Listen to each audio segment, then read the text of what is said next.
Good evening and welcome to this July 22nd, 2024 meeting of the Akron Public School Board. Roll call, please, Dr. Thompson.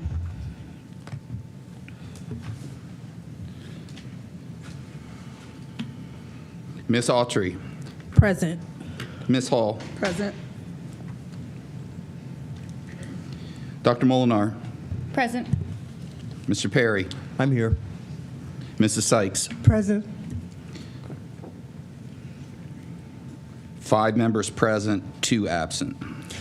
Thank you. Next, we will have the Pledge of Allegiance. If you're able to, please stand. Mr. Perry, would you mind leading us, please? Absolutely.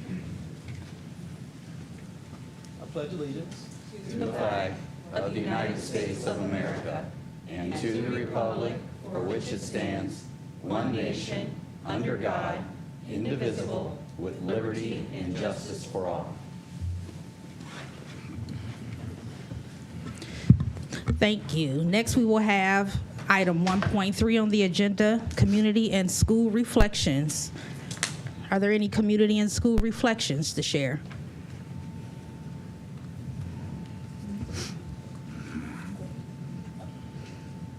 Dr. Molnar. Thank you, Madam President. I have a couple of reflections. First, in the last meeting, I talked about workbooks, and I didn't have the workbooks with me, so I thought that I would bring them to show today. So these are workbooks that went home with every student in my each of my kids' classes, and parents, if you have them, I don't know if it went in every building or every student, but they are between the grade levels, and they are a great resource, and it's great for me when I'm cooking dinner or something like that, and I say, hey, do a couple pages. And so look for these books. They're a great resource. Also, the summer camps. I know that there are new enrollments still being processed for some of the summer camps. I got to visit one of the summer camps in the last couple of weeks, so the 3D printing and stop motion animation, and it was a very, very, very great experience seeing the kids use Tinkercad and create things with their imaginations. And the stop motion animation, it was hilarious. It was like watching a YouTube video. I think we have a lot of future YouTube stars ahead of us, maybe even already making videos using the skills that they learned. And the other summer program that I visited was Gilby's Garden. I know that we spoke about Gilby's Garden a few times last summer as a summer program, and I visited again this summer, and it was even bigger. They've expanded the garden. They have an experimental section, so they're doing kind of science experiments, compost, no compost. Their oregano is full of bees that is going to a nearby beehive. One of the students cooked a potato casserole that fed 6 people, and she was so proud and explaining everything that she did. But one thing that I don't remember talking about before was that this garden is actually a fully accessible garden. So all of the beds are raised beds. All of the aisleways between each of the beds are fully big enough for the wheelchairs to go through and students in wheelchairs, and just all of the accessibility. And that's how the garden was designed, because Mr. Nicolino is it's the students he has at Buchtel, and a lot of them coming there. So it started at North. It's now a lot of students, Buchtel High School, Buchtel Middle School. They have a Home Depot partnership. It's a really great example of social inclusion, community building. They have 2 pergolas. They got $8,000 for that, so they're being really successful. But I also want to talk about some of the challenges. I don't normally talk about challenges, but parents are a really big part of this program because of the accessibility, because of the one-on-one, because of the students that are served by this program. And I think it's an example of sometimes when we have policies, there's a trickle-down of unintended barriers, and part of those barriers with our the policy that we recently have with the parents with the background checks, and so now it would cost that program more money than they have to be able to continue getting parents to participate. Their season ends August 7th, and usually it's the parents and the students who come back, and they usually and I'll finish this thought. The parents and the students usually come back and finish out the garden. And here's an example of, we even talked before about there's the Happy Fresh Asian Market Garden that happens at the same location, and even possibly trying to sell some of these things there. But this is, yet another book deal program that can't raise money and can't fundraise because of different things that we've put in place. So I'm hopeful that we can try to find ways to address the challenges of the background checks so that we can fully include all of our students, especially our vulnerable students with special needs. Thank you, Dr. Molnar. Are there any other community and school reflections? Member Hall? Thank you, Madam President. Not really reflections, but I want to just let our community know about what's going on. Forever Our Children, there's a shower bus that has been activated, and it's ready to go. A man had a vision, told a story, people rallied with him, and he has this wonderful shower bus that has 2 full bathrooms, comes with all the amenities, like a little kit to shampoo, conditioner, washcloth, towel. And today they had one at the First Congressional Church. The next one is August 5th. It's going to be at the Metro Transit station from 9 to 1, and then August 12th from 9 to 1 at First Congressional Church. And I bring this up because this is giving people hope. Our homeless community that don't have access to water and be able to take a shower, or just the basic things we take for granted. This bus has opened up opportunity. They've had homeless people come up and say, thank you, or why are you doing this? Why do you care? And we as a community have to let each other know that we care about you. If we want to stick together and make Akron great, Akron's great, I will take that back. I don't like that slogan. But if we want to continue to do the work of our community, we have to look out for one another. Also, just another thing, reimagining the Inner Belt.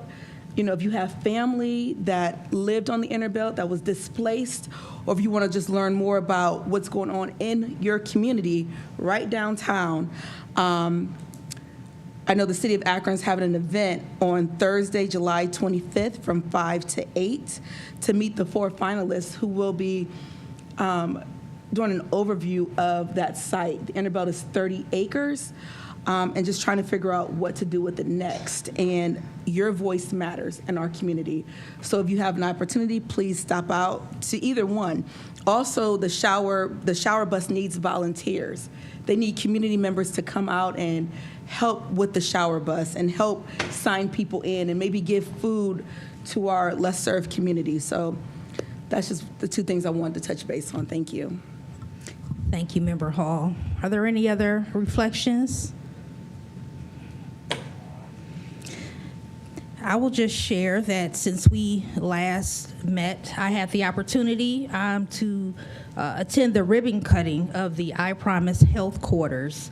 And this is a magnificent thing for our community that is a partnership between the LeBron James Family Foundation, Access Point, and Coleman Health Services. And this facility will provide medical, dental, optometry, mental health, pharmacy, and lab services that are open to the community. They take insurance. They also do sliding scale. And just another great thing that our very own LeBron James and his foundation has spearheaded. So thank them for that. It was a beautiful facility, and I hope everyone shares this information so that we can take full advantage of it. Also, since we last met, I had the opportunity to attend the SUMA College and Career Academy Pathway kickoff to their Future Healthcare Leaders Summit. And this is a group of African-American doctors and healthcare professionals led by Dr. Iotti from SUMA, who have decided to give students interested in healthcare opportunities or healthcare careers exposure. And they'll be holding the 3rd annual summit in October. But this was just a kickoff to kind of meet the healthcare providers that are involved with this. The students in our healthcare pathways across the district are invited to participate in this, and they get to do simulations. And there was a student there that shared that they were able to do a simulated skin graft. They were able to do a simulated delivering a child. It was a wonderful opportunity. And our very own DeEssence Jackson, a former school board member and Buchtel graduate, was there, who's gone through this program. And she gave a speech and she shared that she was accepted into the pre-med program at North Carolina A&T. So that was just a nice culmination of all of this hard work. So thank you to Suma and those doctors involved in doing that.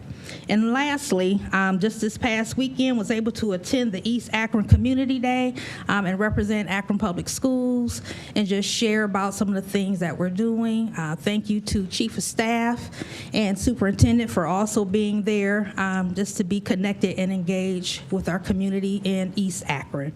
And so that concludes my community reflections, and thank you. There are no recognitions at this time, but we do have several requests to address the school board. And so I'm going to read this little preamble here, and I see the topic for several of the speakers, and so I just wanted to make sure that you in particular are paying close attention, just because we do have to be mindful of what we address here in public setting. And so I will call the first individual up. It looks like Danae Pollard, Senior. And as you're coming up, I'll just read this preamble at this time. Participants will not be permitted to speak on matters related to vendors, business matters, formal complaints, grievances, specific student or student records, personnel matters, and potential or pending legal matters. Participants must speak on matters related to the business of the board. Please keep your comments to 3 minutes or less. The board will not respond, but will assign through the superintendent the appropriate person for follow-up. Please state your name and group affiliation. Thank you. My name is Danae Pollard. I'm here to discuss the Akron curriculum of the school public system, of the public school system. Can anybody tell me what's 1 times 1? 1? Well, how do you have 2 properties and it equals 1? The math is wrong. Here, if you have a physical property here and you have a physical property here, that's 2 of us, according to the Pythagorean theory or the ancient Kemetic theory, which is part of history. We go by the Pythagorean theory, but it was actually made by the ancient Kemetics. We're sitting here, we stay on this planet called Earth. Does anybody know what the Schumann resonance is? No? That's the frequency of the Earth. That's, you know, the planet has a heartbeat, just like everything else, just like you do. It was last registered at 7.83 when I checked it today. Do you know what the machine is for that? Nobody wants to say anything? The magneto? You never heard of the magnetometer? That's what registers the Earth. You know you are directly connected to the Earth according to your frequency? Do you know the frequency, the body of the chakras, the 963, how the children are associated with 528 of the hertz, which is their heart? Everything is a vibration. How don't our children know this? She just said something about health in a garden. Do you know why we need a garden? Fruits and vegetables are the best thing for us. They're electrical. You say, what's a good source of protein? Somebody would say, what, peanut butter? What about the sun? What about photons? What about photosynthesis? You know the only difference between you and a green plant is iron. That's what causes you to rust. That's what gives you your skin or your skin color. Or why don't they know about melanin? How do they really know who they are if they know nothing about numerology or astrology or where they come from? They say everything is numbers. All of that plays a part according to the binary code, which is a bunch of zeros and ones, if you know anything about that.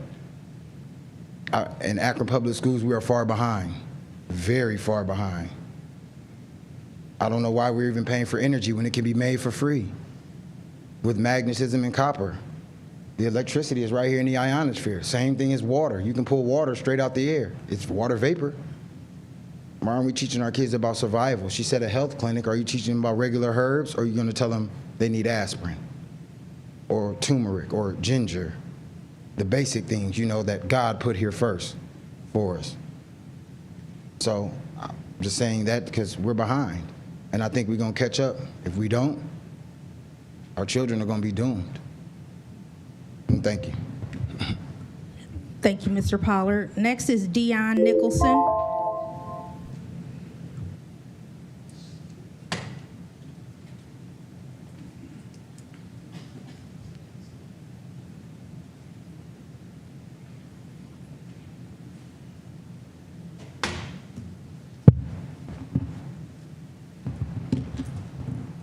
Good afternoon. I would like to thank the board for allowing some of the ICOs an opportunity to explain some facts about transporting children with disabilities and other children within our community. I myself am a committed Akron resident. I vote for school board issues. I vote for members in the community. I am asking that before you make a decision this evening, that you make sure you have all of the facts, making sure that companies that are trying to do business within Akron are actually diverse in the population of employees that they have. I'm trying not to get upset because this has gone way too far. Every day, me and others in the community transport some of the most vulnerable children that you know. The ICOs are very passionate. We're not a company that's trying to come in and make a lot of money out of Akron Public Schools, but this has happened over the last year and over the last school year. That is what has happened already. I'm asking that you listen to the facts, make sure you have all the evidence before you vote on a company replacing over 50 years of ICO service that is not broken. Thank you. Thank you, Ms. Nicholson. Next, we have Brenda Frame.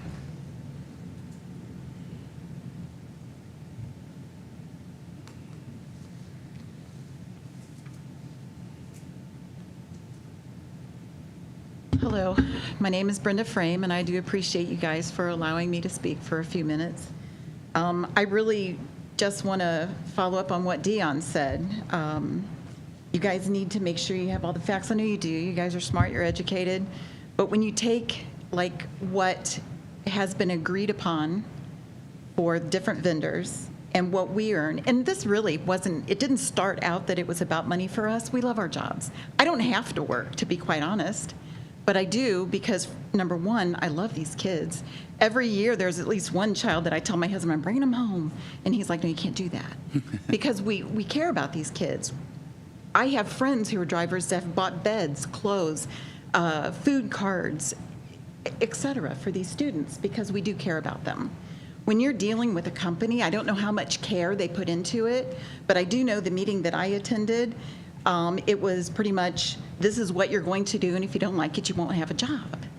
That isn't okay, because we love our jobs, and when you have a difficult student and you take it off of a van and you put it on another van, all you're doing is you're moving the problem. And that's what we were told, that they would take this difficult student and put it on another van. I have so much to say, I'm so sorry. The other thing is stacking routes. That's nothing new. We do that all the time. I had a route for Mickey Bright. Well, I was going right past Ennis because my kids were in Kenmore. So I thought, well, why not pick up an Ennis route? So I did. And all the kids get there on time. Nobody's late for school. You don't have teachers calling and complaining. You don't have the faculty at the school calling and complaining. And when you do have problems, it's the parents who don't have their kids ready for school in the morning. And then because they don't want to get in trouble, they try to blame it on the driver. Those are the problems you guys get, not because of us. And as far as not being able to pick up all these students, that isn't true. There might have been one or two that we couldn't get that was on the list, but it was also the end of the school year. And as far as the other company that was hired, they were also given the primo routes. Now, I'm a firm believer that every van driver, family, our ICOs are all family. I believe that everybody should have a full route before you are given what we consider the good routes or the out of the district or whatever that pay a little bit more. I believe that with all my heart. However, it really isn't even about that. It's just about allowing us to continue to do what we've done for years. And real quick, I wanted to say that I was in a serious car accident. I had 3 students in my car. I have pictures. I know you guys don't need to see them. But it didn't affect you guys. You guys didn't even know. You didn't know because I had insurance. I had insurance, and the guy that hit me, it wasn't my fault. The guy that hit me had insurance, and that took care of everything. So you guys didn't even know. And I rolled my van. It was very, very traumatic, and because of God, I'm still here to talk to you guys. But I just wanted to say thank you, and please make sure you do all the numbers and how much money companies get paid. Ridiculous amounts. Thank you, Ms. Frame. Thank you. Next, we have Donald Brody.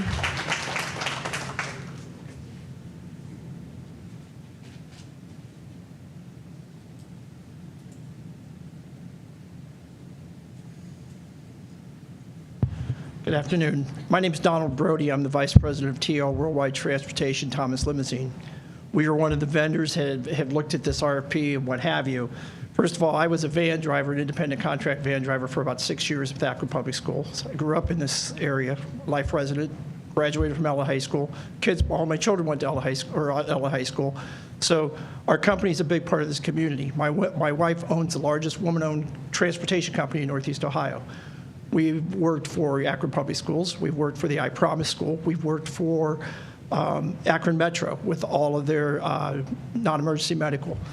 We come to the board with, we think, is an alternative plan that not only will encompass a lot of the drivers that are behind me, but also a plan to go forward to make it more cost-effective and more responsive to the overall responsibility of the drivers. All of our vehicles are maintenanced every day, cleaned and sanitized every day. All of our drivers go through a DOT drug test, background test, FBI background test. That's even before they ever see any of our passengers, along with any other trainings for non-emergency medical, what have you. All of our vehicles are GPS equipped. We know where a vehicle is at all time and can tell you. All of our vehicles have cameras inside of the vehicles to monitor the inside of the vehicles and the outside of the vehicles. And that's all of our sedans, our vans, and our buses. We've had a long history in this community and been a great partner in this community, and we believe in this community. We're not trying to come in and disrupt a process that it needs changed. It doesn't all need changed. I think that our company could work in a resolution that fits for the board, for a lot of the people that are behind me, and for the overall making it more cost effective and just throwing money at something on bringing a different solution with just the same old ideas. And we would love to and welcome that opportunity. I implore all of you to do a site visit to wherever you're going. I don't care who it is. You should be walking in the doors, looking at their vehicles, looking at what they have, just like we do with the van drivers. Every contract van driver has to go down and present their vehicle. They all have to go through inspections. So do we. And I don't think that there's a vehicle out there that's not under a DOT regulation for transporting the students. So we would like to be considered. We'd like to have a further discussion with the board on some solutions that we feel that outside of the RFP that would help with this instance with the contract drivers and with us. So I thank you. Thank you. Next, we will have Natalie Zushin Carmack.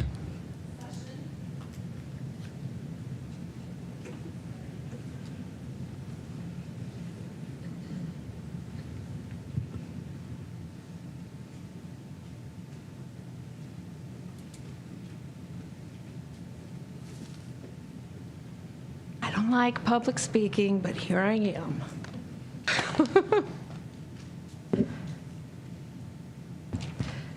The fact that van drivers are still standing before the board is a huge concern.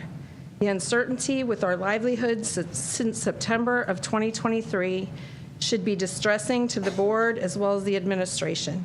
To have 143 people operating out of fear about how to support their families, not knowing if your sole source of income is being taken away is very stressful, and to endure this treatment for 10 months is almost inhumane.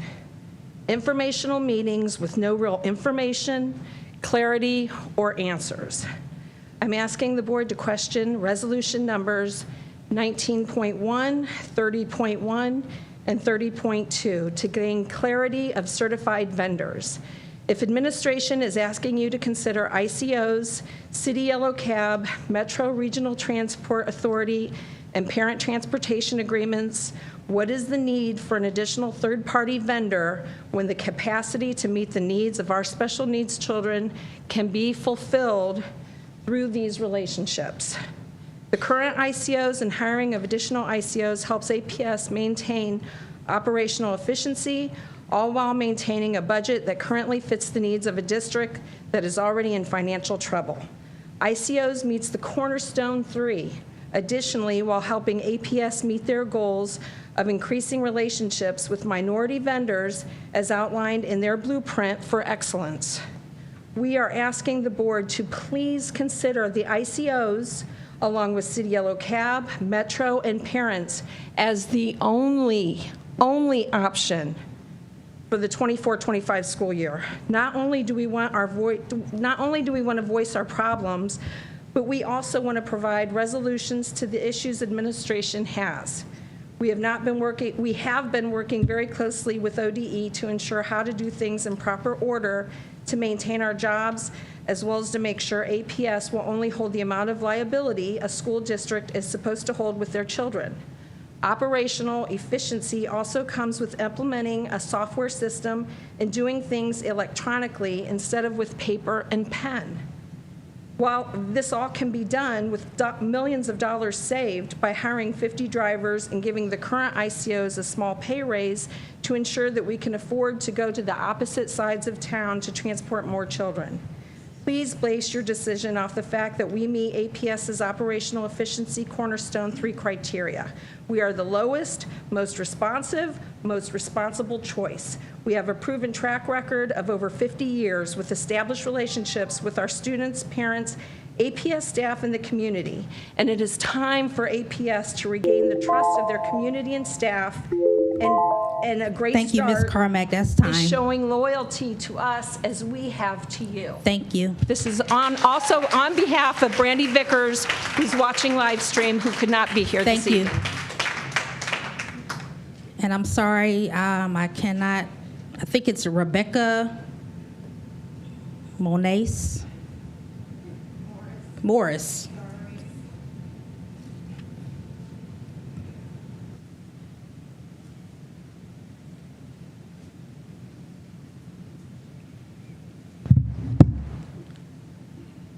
I too thank you for the opportunity.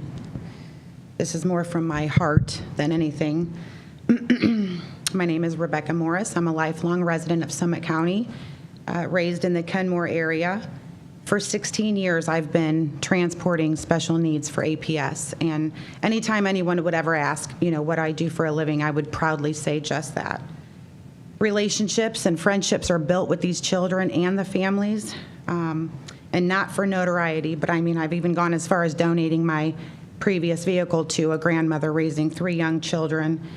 Was just invited to a Sweet 16 yesterday, so it's kind of neat. It's not just a job. It's so much deeper than that.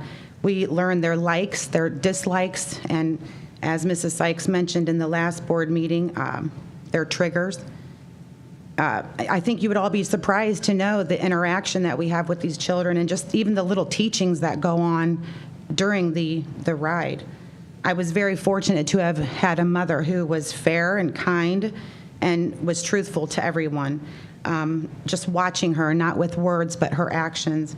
Perhaps it's my own fault for thinking that others should conduct themselves that way, but unfortunately that has not been the case recently.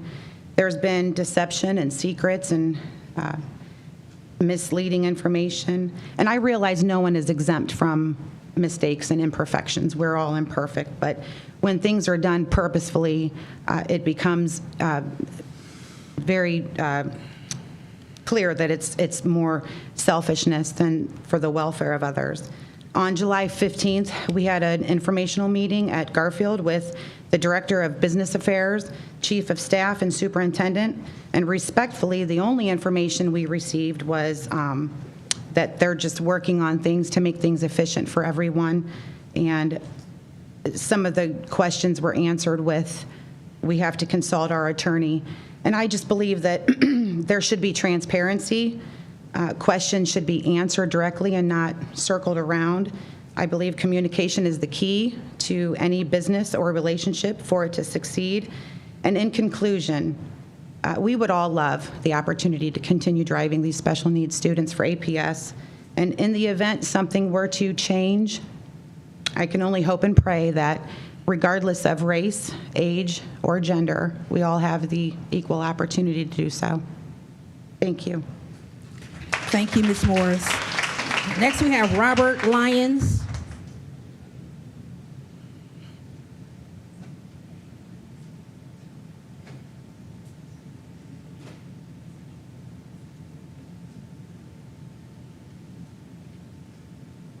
Good evening. Thank you for the opportunity to address the board. They said everything I was going to say. There's not a whole lot I can say, so I'm not, for the sake of time, I'm not going to say but a few things briefly.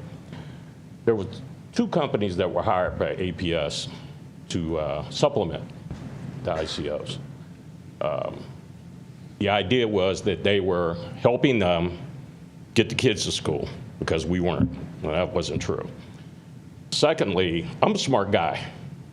I've told you guys about my what our costs are for insurance, the wear and tear on our vehicles. I could have went and worked for them, and I didn't have to drive, and I didn't carry that insurance. Well, where would I be right now? I'd be without a job, because even though they were part of the RFP, they're way up on the RFP, and I know you guys are trying to save money. So I think that's the same thing that we kind of got railroaded into, or I feel railroaded into looking at this alternative transportation company. Because when we went to their informational meeting, they gave us all the information that they had, but if something happened in that company, we don't have a job, and you guys don't have dependable over 125 to 130 independent ICOs that don't cost you a dime. So even if we went and got 10 more or 15 more, what's it cost you? We haven't had a raise, and we're dependable. Garden Club, a lot of the drivers deliver to that. The summer school, a lot of drivers deliver to that.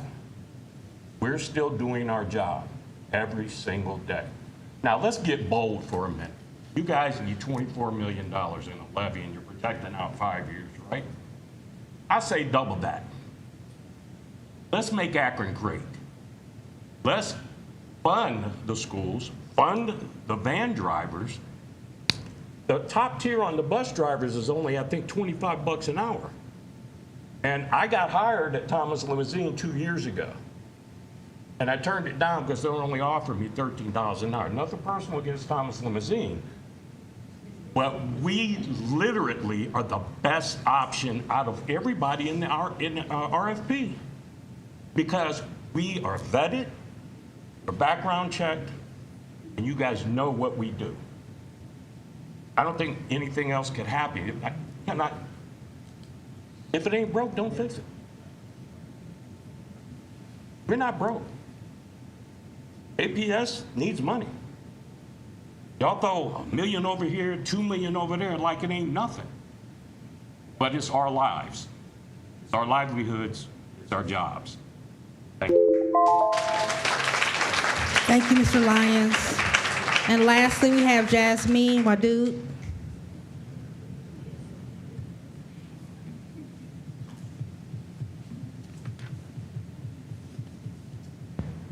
Good evening, board.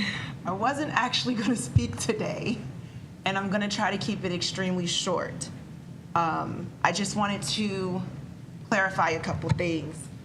While some of what we heard from Thomas Limousine sounded really, really nice, part of the bigger issue here is that he's listed a lot of fancy things that they provide.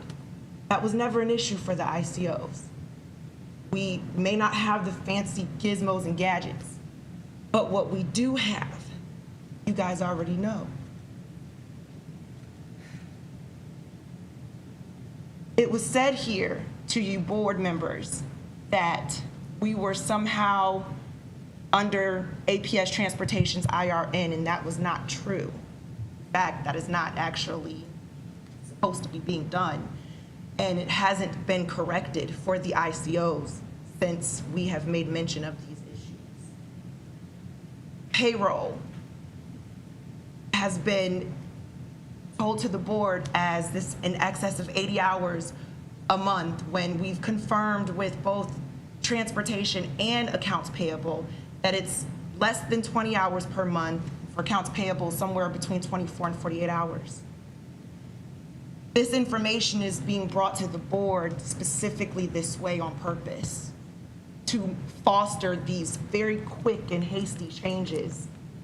And this is what has declined the transportation department.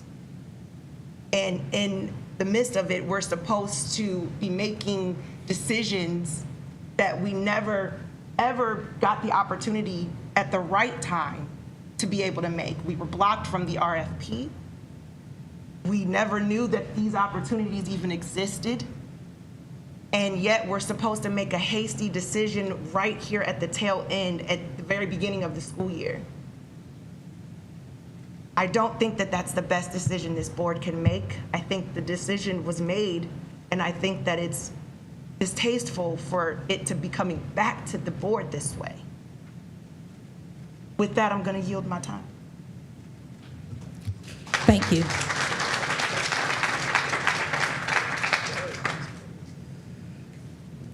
Next, we will have the superintendent's report. Dr. Robinson. Thank you. Thank you, President Autry, board members. To support our CTE curricular needs, as well as esports, we purchased computer components with the hope of building world-class desktop PCs. And this collaboration was done with students from the majority of our high schools.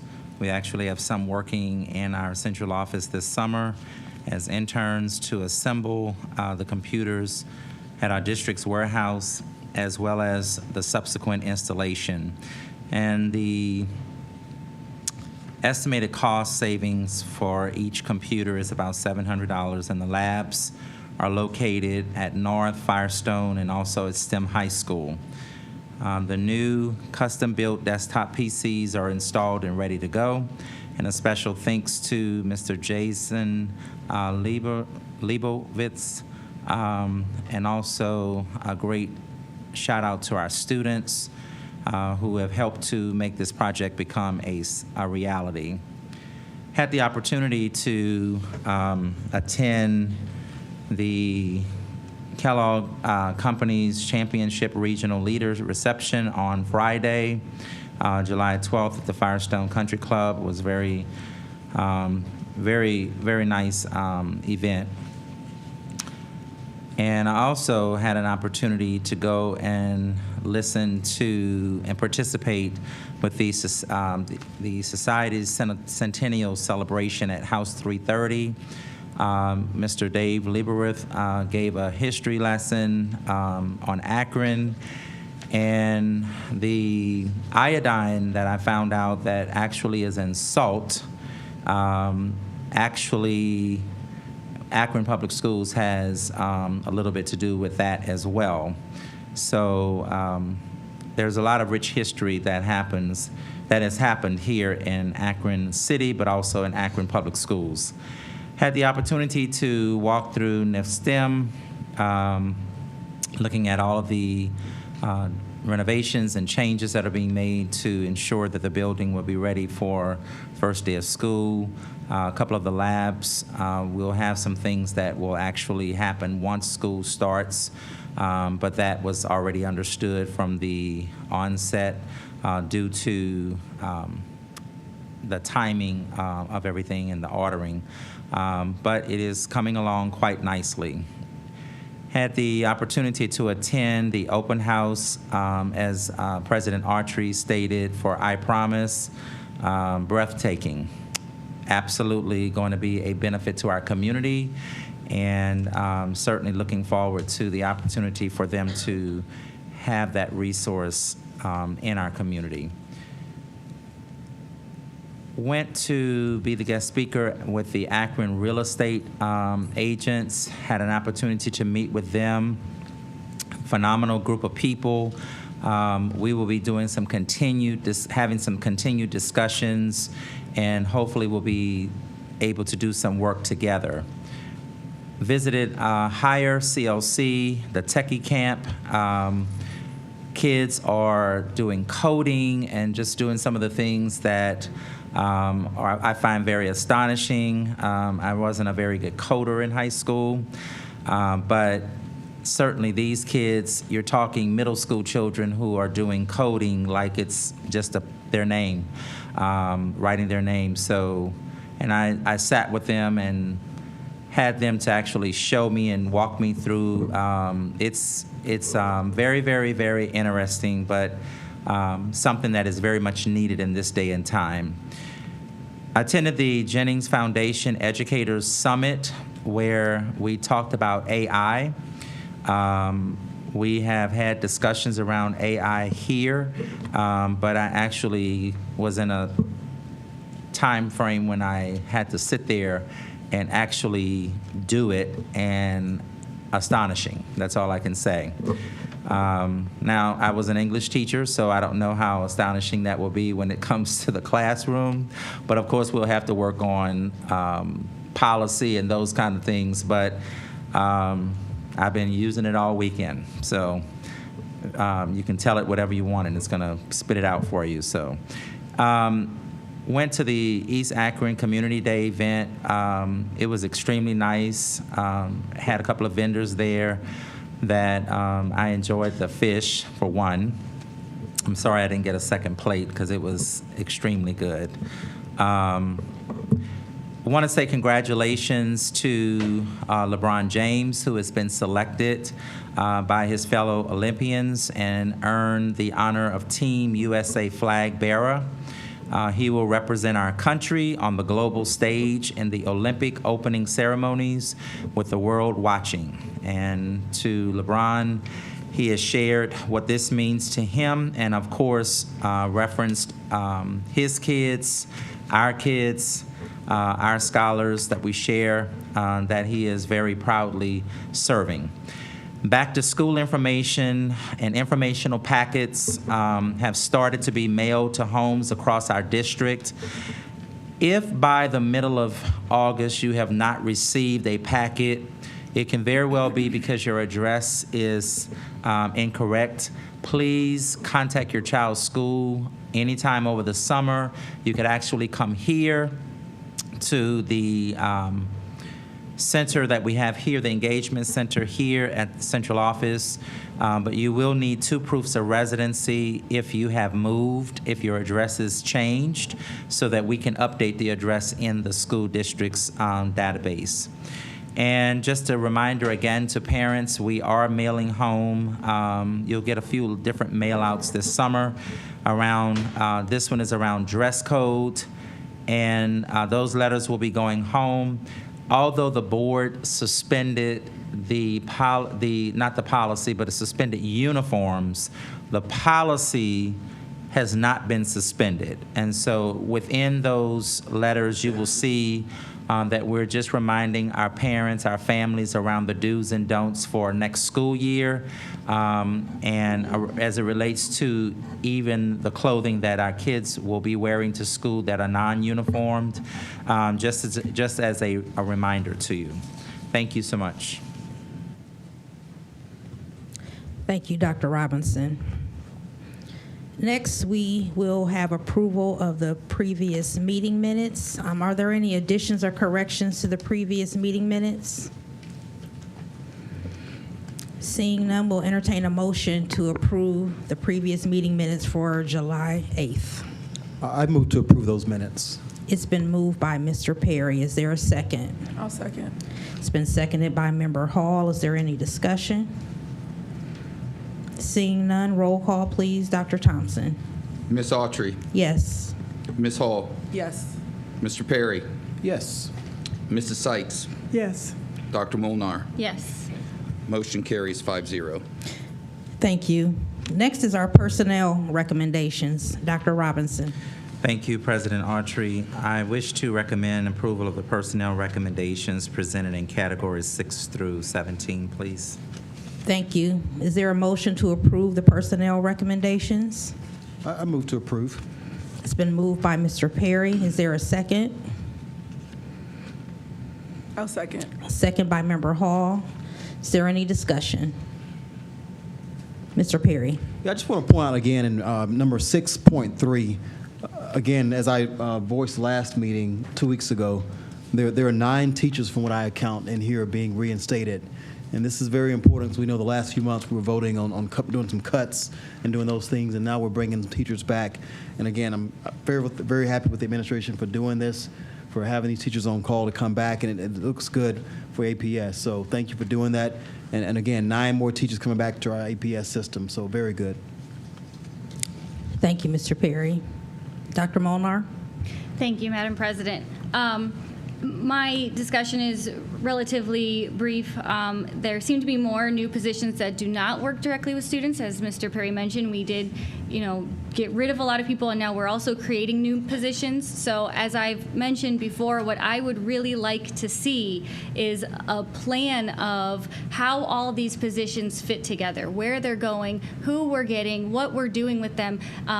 Instead of approving one person here, one person there, and I don't feel like I have a good enough understanding of who these positions are and where they're going and how they align to our strategic plan. So I would like to see that. Thank you. Thank you. Is there any other discussion? I just also wanted to acknowledge item 6.8, and it looks like we have 44 employees who have furthered their education and obtained graduate degrees and other types of degrees. And I just wanted to acknowledge that and thank those individuals for being an example of learning never ends. So there's no other discussion. Roll call, please. Dr. Thompson? Ms. Autry, Yes. Ms. Hall, Yes. Mr. Perry, Yes. Mrs. Sykes, Yes. Dr. Molnar. No on 12.2, yes on the rest. Motion carries 5-0 with the exception of 12.2, and that motion carries 4-1. Thank you.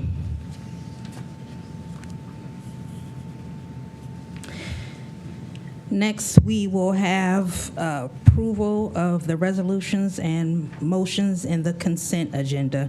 Dr. Robinson? Thank you, President Autry. I wish to recommend the approval of the resolutions and motions presented in Category 22. They are in proper format, and I move for their approval, please. Thank you. Is there a motion to accept the consent agenda? I move to accept. It's been moved by Mr. Perry. Is there a second? Second. Second by Dr. Molnar. Any discussion? Seeing none, roll call, please. Dr. Thompson? Ms. Hall, Yes. Mr. Perry, Yes. Mrs. Sykes. No. No. No. Thank you. Dr. Molnar. Consent agenda is just section 22, correct? Yes. Yes. That was affirmative, correct? Sorry, yes. Thank you. Ms. Autry. Yes. Motion carries 4-1. Thank you. Next, we will have our business affairs recommendations. Dr. Robinson? Thank you, President Autry. I wish to recommend the approval of the business affairs recommendations presented in Category 24, please. Thank you. Is there a motion to approve the business affairs recommendations? I move to approve. It's been moved by Mr. Perry. Is there a second?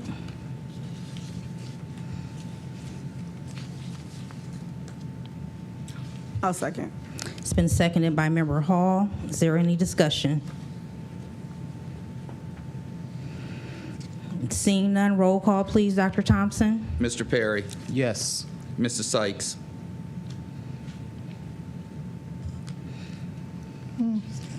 Pass. abstain. Pass. Dr. Molnar, Yes. Ms. Autry, Yes. Ms. Hall, I feel the same as Dr. Molinar. This is just 24, right? Yes. Okay, yes. motion carries 4-0 with one pass. No, I need you to come back to me. When I pass, I need you to come back.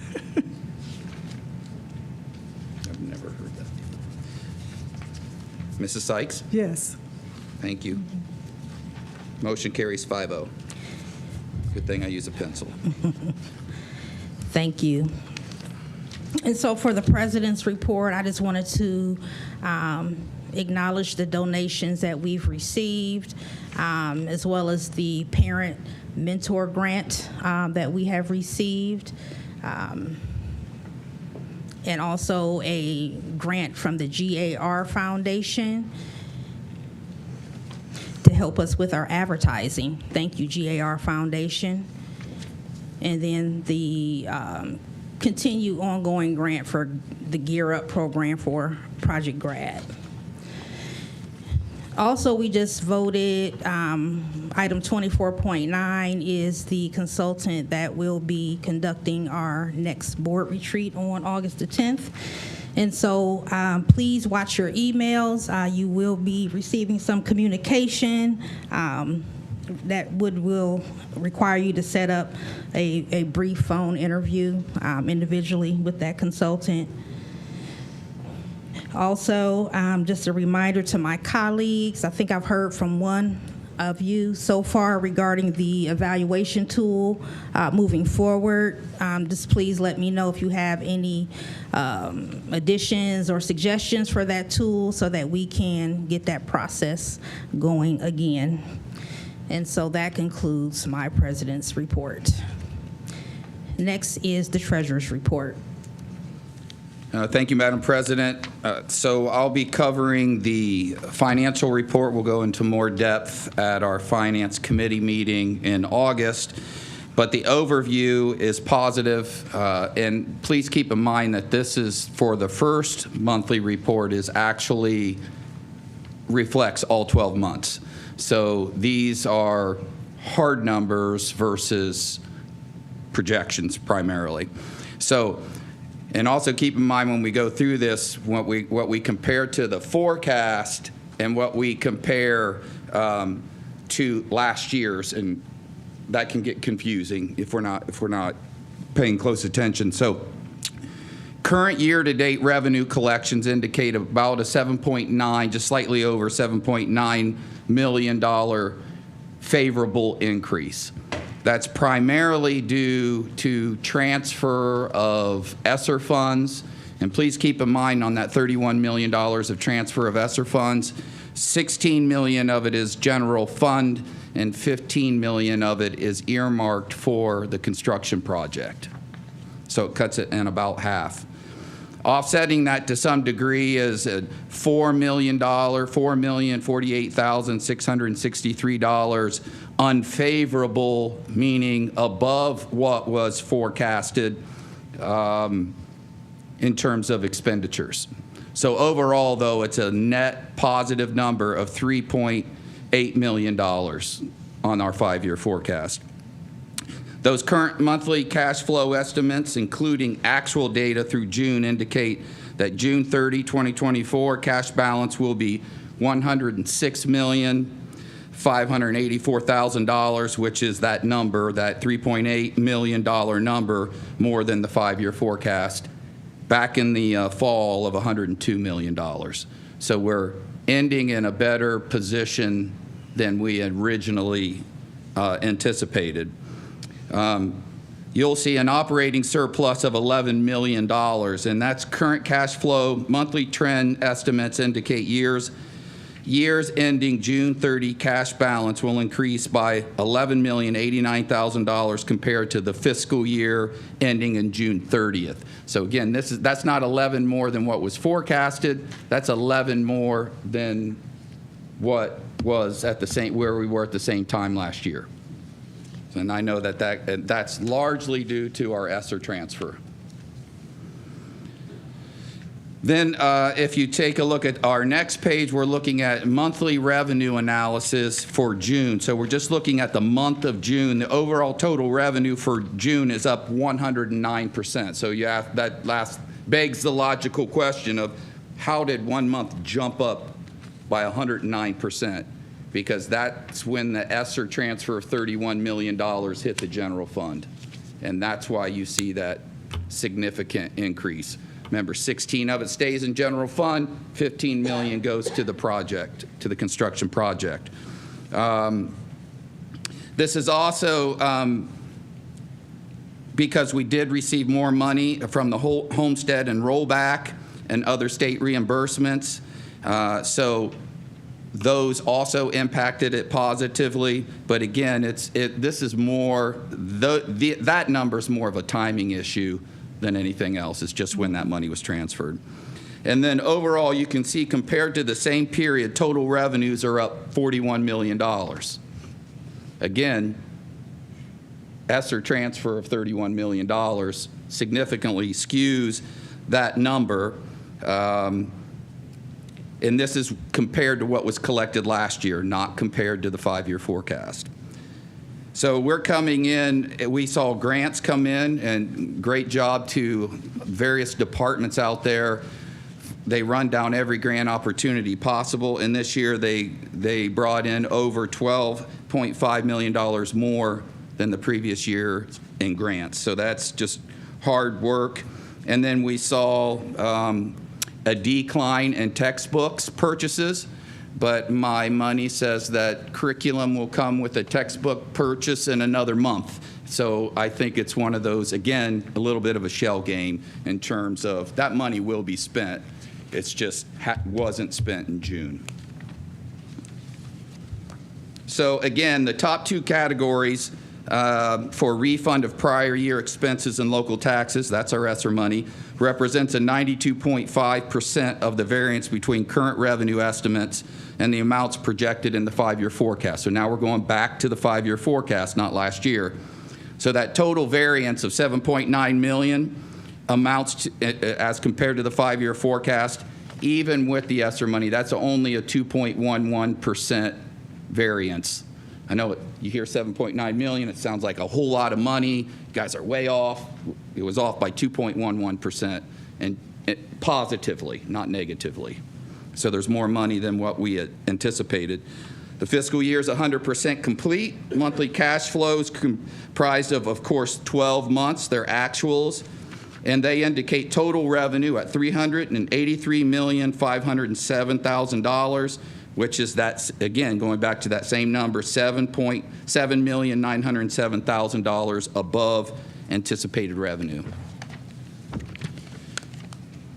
Keep flipping. The actual expenses for the month was down $1.3 million. Again, that can vary from month to month. There's months where more things hit than others. But overall total expenses for June compared to June of last year was 3.4% less, and the largest change in this as compared to fiscal year 23 is that textbook money. That's where the textbook money came in. Of $4.2 million was spent last year, not this year, and certified salaries were down as well, some. Insurance has been hurting us negatively, as you might imagine. That goes up every single year. So compared to the same period, total expenditures from this year to last year are up $21 million. Again, that's not a change in the 5-year forecast. For example, salaries, we knew about salaries. That was in the 5-year forecast. But what this is showing is what was the impact of all of those things on actual expenditures. And primarily, it's coming from employment costs, health care, and and just year-to-date expenditures. So insurance costs, salaries, and health care are all adding to the $21 million number. But what is above forecast, so now we're back to what's above forecast, and I hope I'm not confusing everybody jumping all around, a lot of numbers I know. But compared to last year's forecast, we're $4 million negative. So we've spent $4 million more than we forecasted, but we've also generated $7.9 million more in revenue than we forecasted. So overall, we're sitting in a very good spot. We projected $372,418 in expenses, and we actually hit $369,000.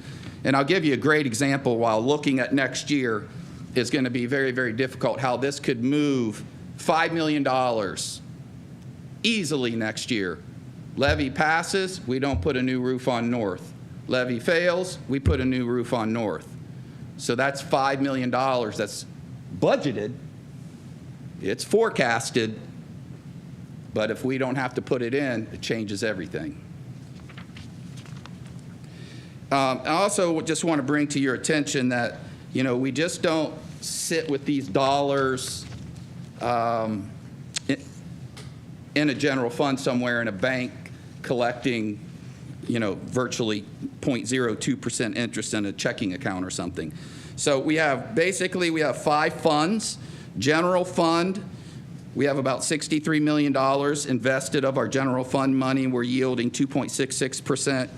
Our construction funds, that's that number you keep hearing a lot about, that's partially held by the city, partially held by us. That's growing as well. It's when we first started our conversations of splits, we were at $16 million. We're now at $17,347,000 in that account. Permanent improvement, that's yielding 5.69. Permanent improvements yielding 5.56, 11.6 million. Benefits, money we're investing that we use to pay for benefits, 5.1%. That's at 11.2 million. And then, of course, our COPS deal. You recall the certificates of participation, money that we will eventually use on our construction project. We took out a $40 million loan. We now have $40,532,718 in that account.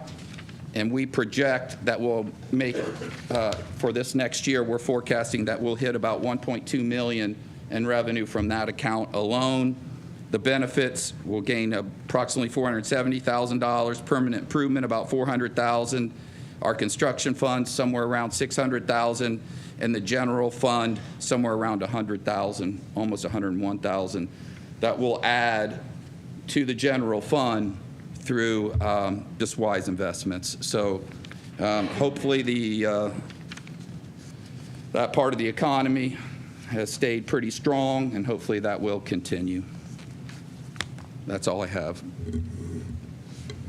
Thank you. Are any questions for our treasurer? Member Sykes.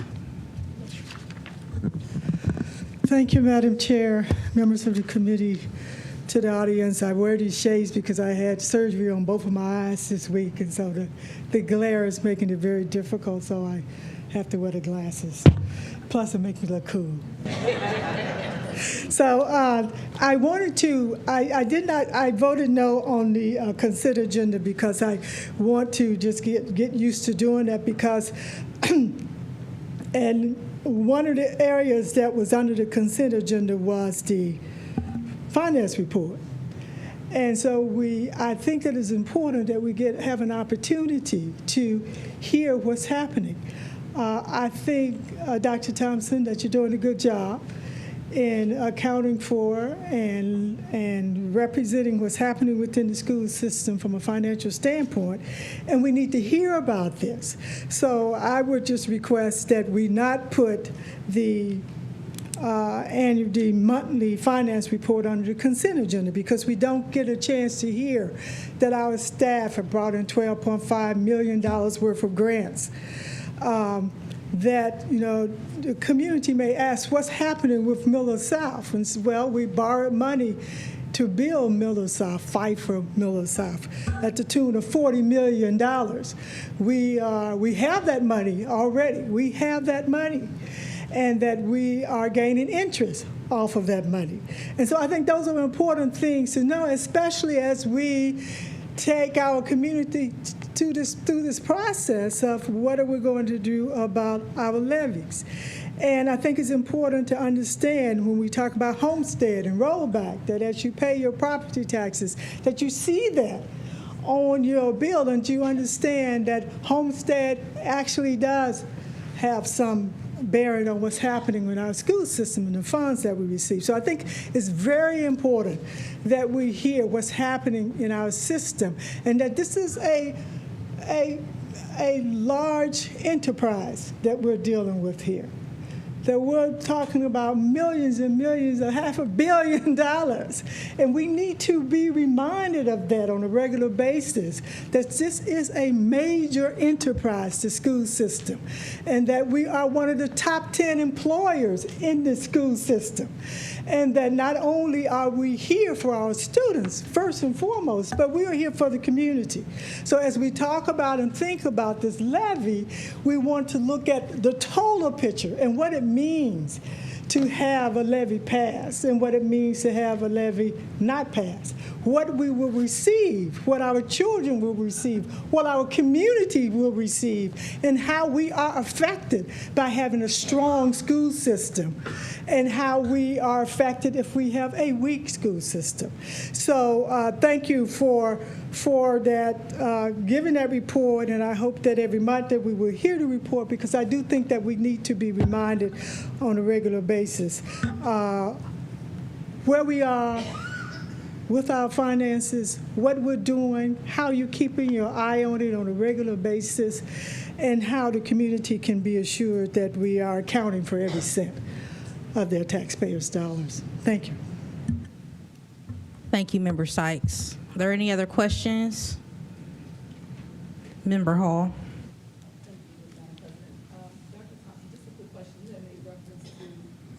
Sorry, you had made reference to books not being purchased. What is the book allowance, if there's one? And do we foresee books being purchased between now and beginning of school? Is Dr. Caver with us right now? Dr. Caver, can you take that question? There are, essentially how it works is we know what the curriculum rotation is. We don't always know exactly what it costs. Dr. Caver lets us know, and then we budget for it. But sometimes, especially on these monthly financial reports, sometimes it just depends on when the PO's cut and when we send the check back out to the vendor. So she knows far more than I do about her rotation, and I'm not going to try to guess it. Well, the reason why I was asking, because we're up, but you were saying, like, we haven't purchased books. So if we purchase books, are we going to be down, and how far down? Well,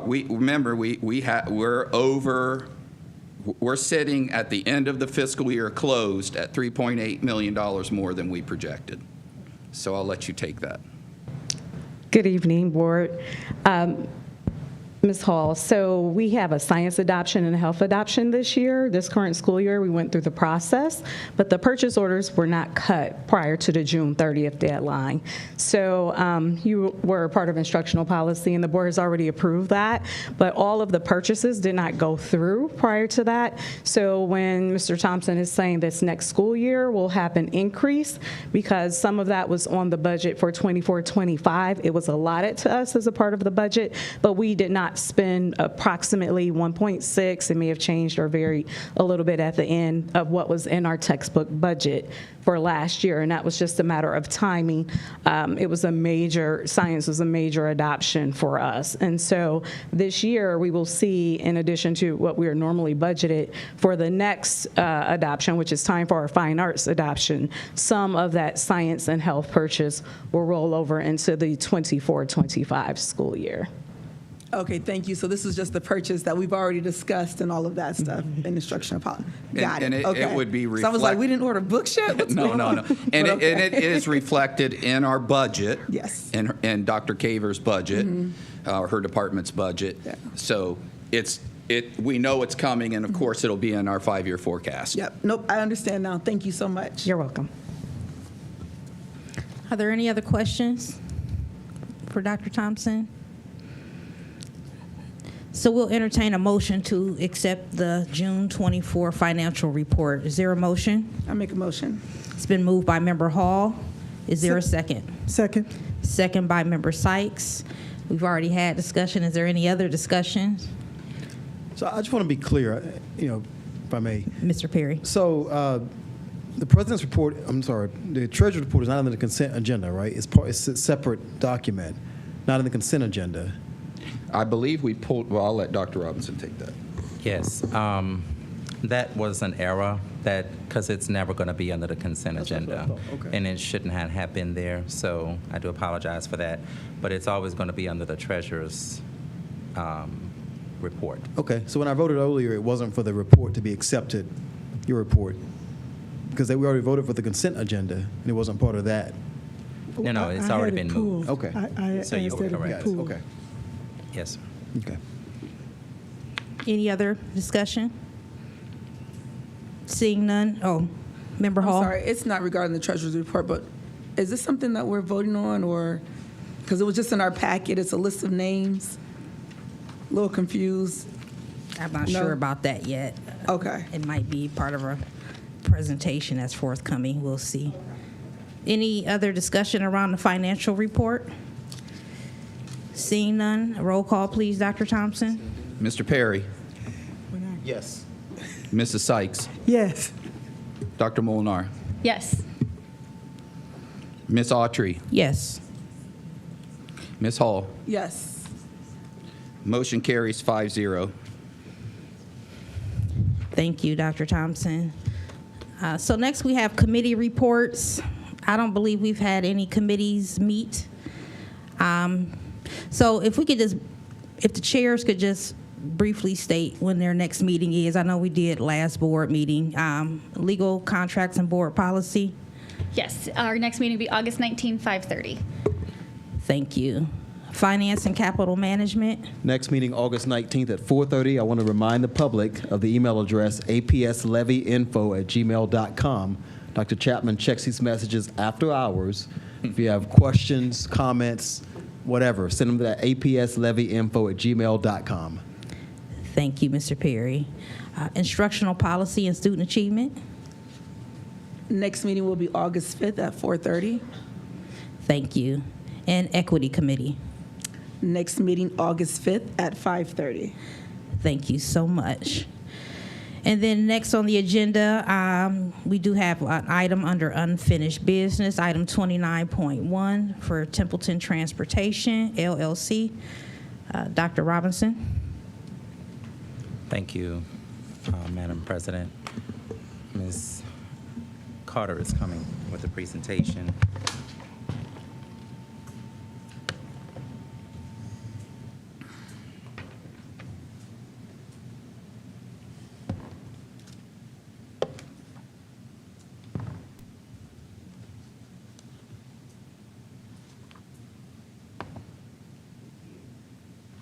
Good evening, Board President and Board. My name is Angela Carter, Chief of Staff, and I will be doing the presentation regarding our resolution that's in the board doc today. Of course, our mission is to make sure that our scholars are college career life ready by providing innovative educational experiences, and then we're going to do that by living out our vision and working towards our vision. These are our 4 cornerstones, and as it relates to transportation, all of our cornerstones are affected and are connected to transportation. Specifically, today, we're talking about operational excellence and commitment as it relates to it being in alignment with today's. Oh, he's not?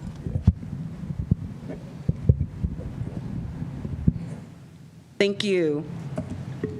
So, just a recap, last school year, we utilized our independent contract operators as well as 2 certified transportation vendors, KBT Transit LLC and UTC Transit LLC. You can see we spent about 7.1 utilizing that particular format of getting our students to and from school. KBT, it cost around $1.6 million. With UTC, it costs about $1.8, and with our ICOs, the independent contract operators, it costs about $3.6. If we were to utilize that same model, this is what costs would be based off the RFP, 7.5. Right now, we would like to present the board with 2 options. Option 1, utilizing independent contract operators as well as a certified transportation vendor, Templeton Transportation LLC, which would give us an estimated cost of about $4.4 million. If we were to use option 2, that would be a $5.7 million cost. This is House Bill 33, which talks about what happens when you're not in compliance, and it talks about the consequences that districts would have to face, hence the reason why it's so important that we have transportation in place for our students and that we have options, just in case we are in a situation where we're not able to transport our students. So we have to make sure whatever option we go with, that we're going to be able to cover our transportation needs with our students.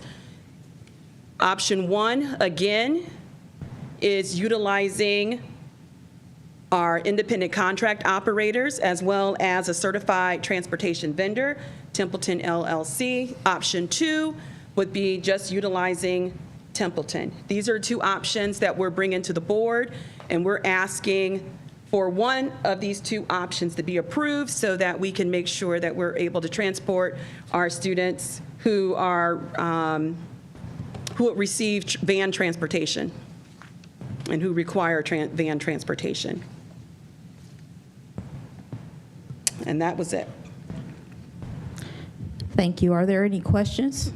Mr. Perry? Well, I'd like to know the difference in options 1 and 2. I know 1 has ICOs and Templeton, and, Yes. and 2 is just Templeton. I understand that part, but why the different rates then? Okay.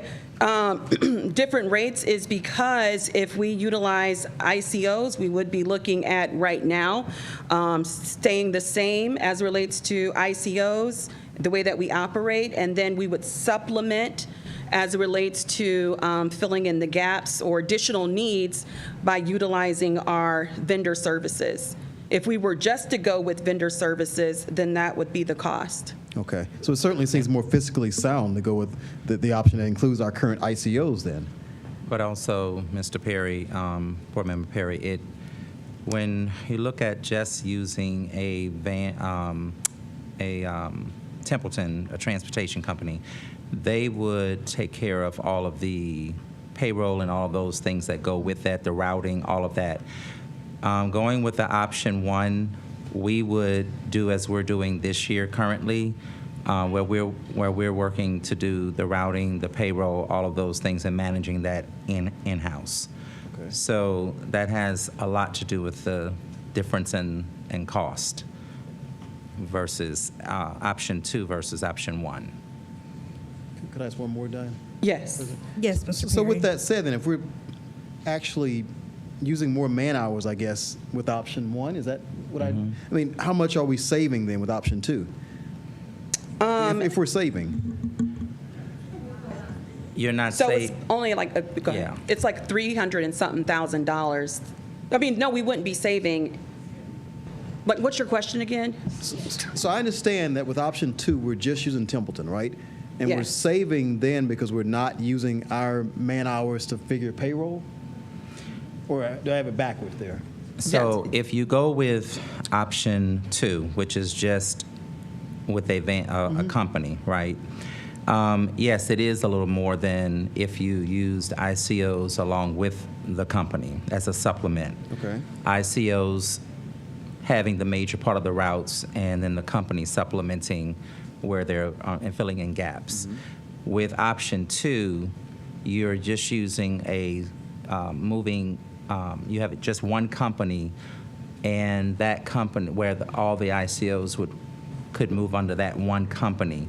We wanted to share both options with you, but yes, when you look at this, yes, just having the company would be a little more, but we also wouldn't have the in-house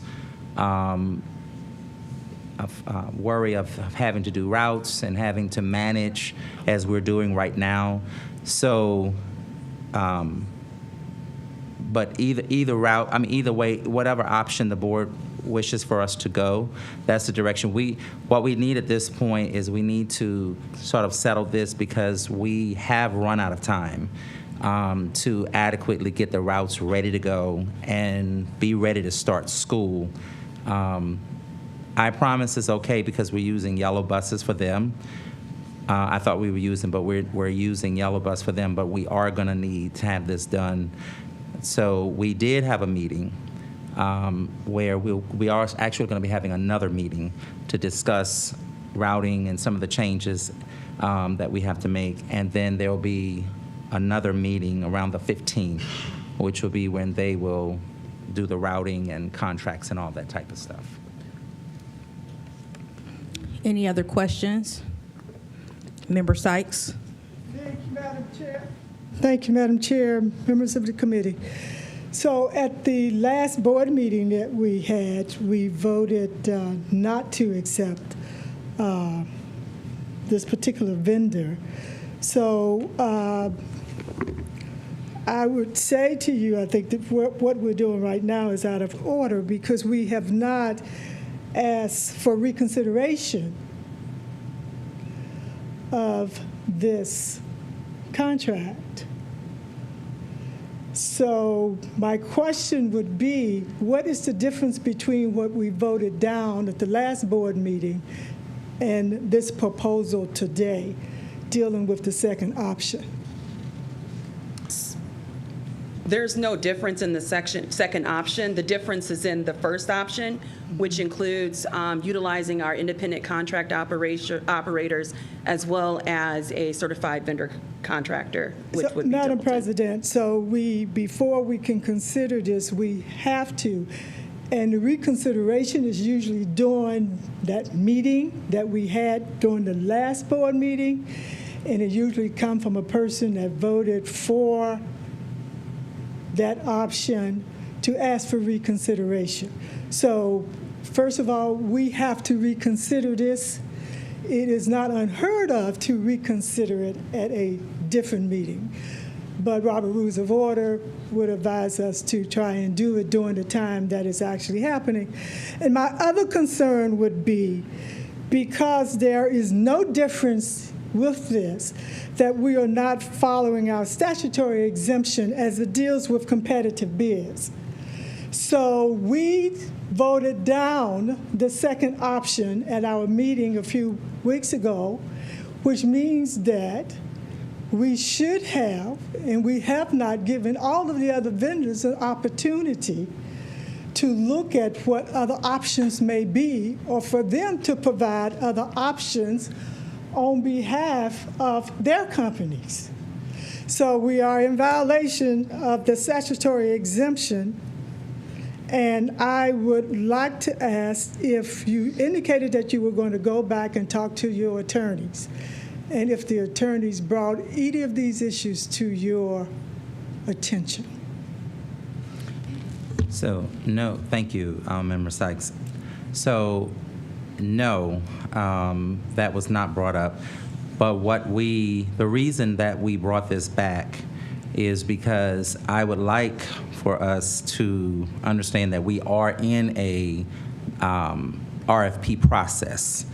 And given the fact that we are supposed to be choosing a lower bid company, which was the first company that was on the list, so we brought that back again because in my mind, working with our attorney, I'm wanting to make sure that we are not treading on any type of legality issues as this whole process has sort of kind of gone in various directions. And so I wanted to make sure that we, for this year, because I'm only asking for this school year, we will continue this same process, because we're not going to stop working on this, so that we can come up with, if it is the pleasure of the board, in December, no later than January, but I'd like to have it done much sooner than that. If we're going to go with a supplemental company, I'd like for the RFP and process to be done much sooner, much earlier, so that we have more time to actually deal with this and then actually go through that process like I think we should be doing. So this is simply asking the board for as this will be a temporary fix for this school year, but we would be working on a process for the next school year so that we can actually correct this. Madam President, Mr. Superintendent, no, this is asking us not to follow our rules. This is asking us not to follow state law, which I will not do. So we should bring this back in for reconsideration, which we have not done, so it is totally out of order. And we should have engaged the other vendors who have the right to participate in the discussions that you have had with the other vendor. Have you had a discussion with the other vendor that on option 2, but not with the other companies? We've not had a discussion with the vendor that's here about any options, only discussion around us using them. So we have not had a discussion with any other, we've not had any discussion with the vendor about any of the things that we're doing outside of that company being the company that we're recommending. And we've not had a discussion with any other vendors. But you have had a discussion with Templeton. Yes. Okay. So let me just say. Because they were the lowest bidding company. But we did not approve that. We did not approve that, which means that we do not have that on the table. This board did not approve it. So did you not approve it, or are you saying that the RFP process is, we're not going to use the RFP process? Mr. Thompson, the vote that took place. Yes, ma'am. Do you have the language? Would you read that? Can you remember? We approved everything with the business affairs except the contract to enter with Templeton. That's correct. That's correct. So I would say to this board, I am not in a position to break the law here. That we did not look at reconsideration, and we have not involved all of our vendors in this process, which means that the only way that we can do this is by saying that this is a sole source, that Templeton is a sole source. And if we do that, we have to vote that first, which is why we would provide a no bid authority for the administration to proceed. So my advice will be that if we proceed with this, that these other vendors have every right to sue this school board, and I will join them.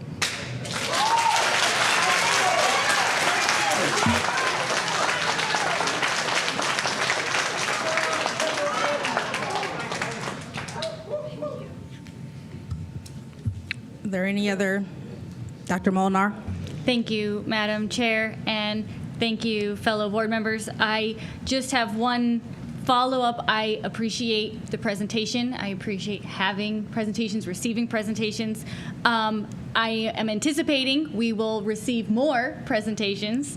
And so therefore, some of the questions I would have in other presentations similar like this, if we have an option presented to us where it's one and another, I'd like to know the proportions. It's really difficult for me to figure out financially what the difference is, so what the proportions were. I think you said in here it would have stayed the same, but I don't really know what that means. And then also, we have used the term several times, certified vendor, and so in a future presentation, I would also appreciate knowing the difference between the ICOs and what a certified vendor is. Thank you.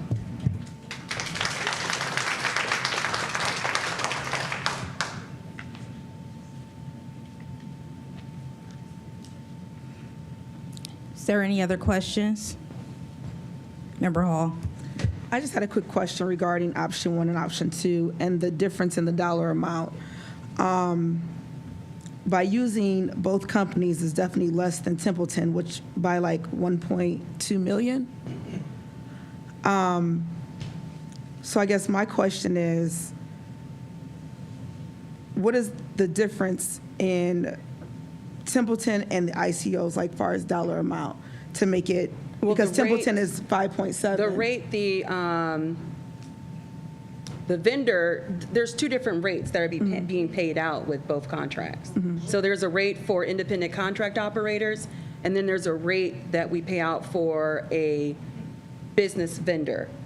And we're going off of the rates that were submitted with the RFP. So the most responsible and responsive bid was according to the RFP, was the Templeton vendor. And so we took those rates and we took the 23-24 rate with the ICOs that was used to come up with an estimated amount that could be spent on van transportation.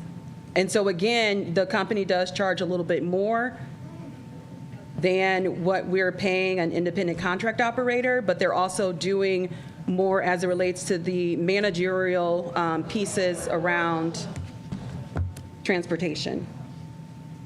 Okay. Are you inclined to answer what those rates are?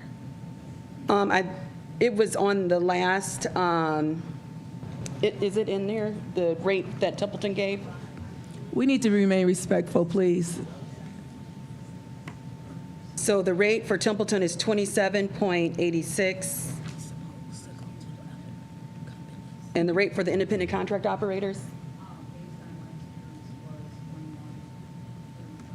And for the independent contract operators, it's 21.35. Okay, and the difference is because Templeton can do their own payroll. And they would be doing a lot of other things too, Okay. yes. Okay, thank you. They would do the routing. Okay. Okay. Mr. Perry. So what happens if we don't approve this tonight? It sounds like it's kind of it has to go pretty fast. The school year will be starting in, a month now? Well, the resolution calls for you to approve that we can use yellow buses, taxis, parents, independent contract operators, as well as a vendor. And it doesn't state specifically which vendor. Does it state specifically the vendor in the resolution? It doesn't. But just knowing that we need to be able to have options if, in fact, we're not able to cover all of our routes for students who need to be transported via our independent contract operators. Okay. This should have been done before that. So the resolution does not specifically name anyone particular certified vendor through ODE, Okay. or do ODU now through the education workforce. But we are in need of the resolution being passed so that we can move forward even with assigning routes with our independent contract operators. And then we would need a vendor to utilize as well.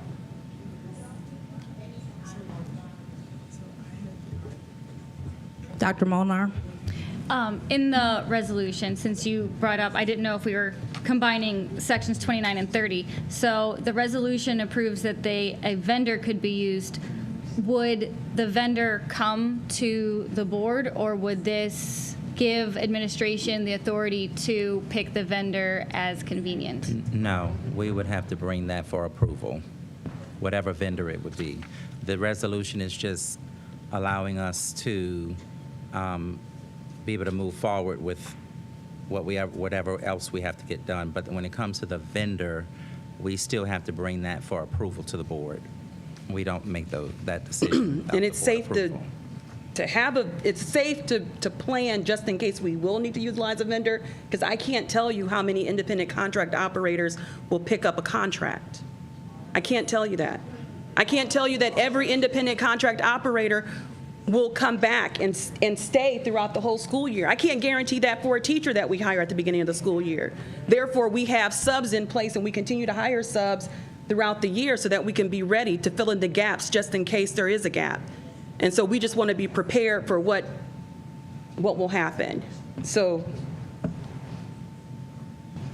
even utilizing independent contract operators, we still want to be prepared.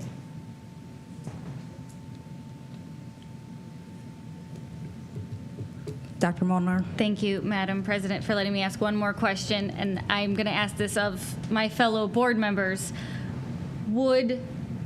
I heard that at least one of the items on here would be potentially breaking the law. Would all of the items be potentially breaking the law? I would really like to know. It would be nice if we had an attorney here to guide us and let us know if we are breaking the law, but I would like the opinions of anyone who might be willing to give one.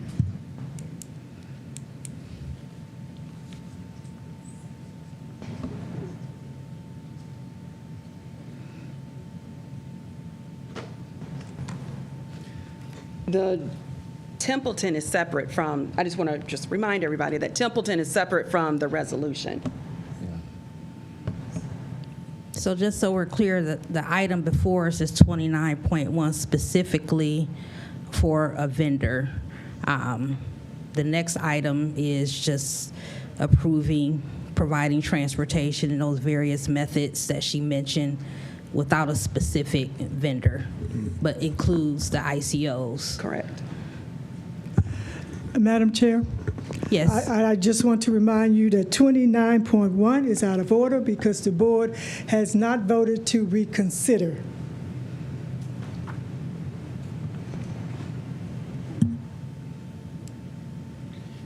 Ms. Autry, can I ask a clarifying question? Isn't 30.1 that resolution what we did last year? Didn't we use vendors to fill holes? Correct.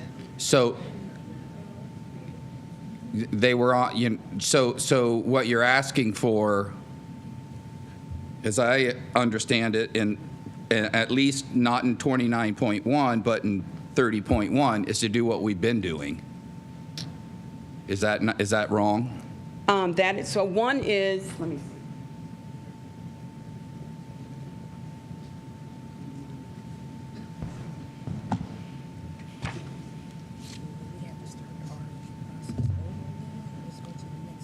So 29.1 is permission to transport our McKinney-Vito, our students who qualify under McKinney-Vito, and students who qualify for transportation services under special ed. And it's saying that we would utilize one of these methods to transport. And it doesn't specifically name the actual vendor for 30.1. So is my assumption? You're asking about 29. So 29.1 is Templeton by themselves, but not utilizing Templeton by themselves. It's just saying that they would be the vendor that we would tap if in fact we need to tap them along with our independent contract operators. Understood. And then 30 is the one that I was referring to. So I apologize, I had it flipped. Okay, so just for a point of clarification for the board, then 30.1 is what we have always done. My assumption, correct me if I'm wrong, is that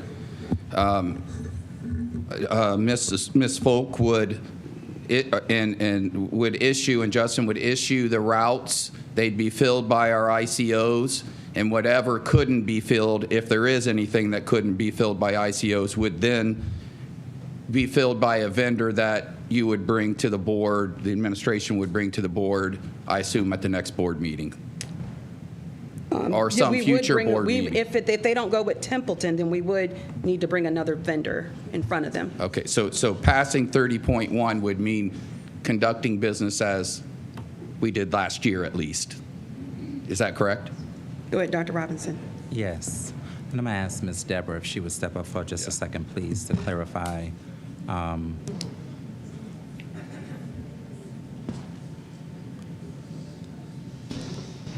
To your question, Dr. Robinson, last year in June, there were 2 recommendations that the board approved for KBT, or not resolutions, business affairs recommendations, to engage KBT and UTC at the rate that they were using.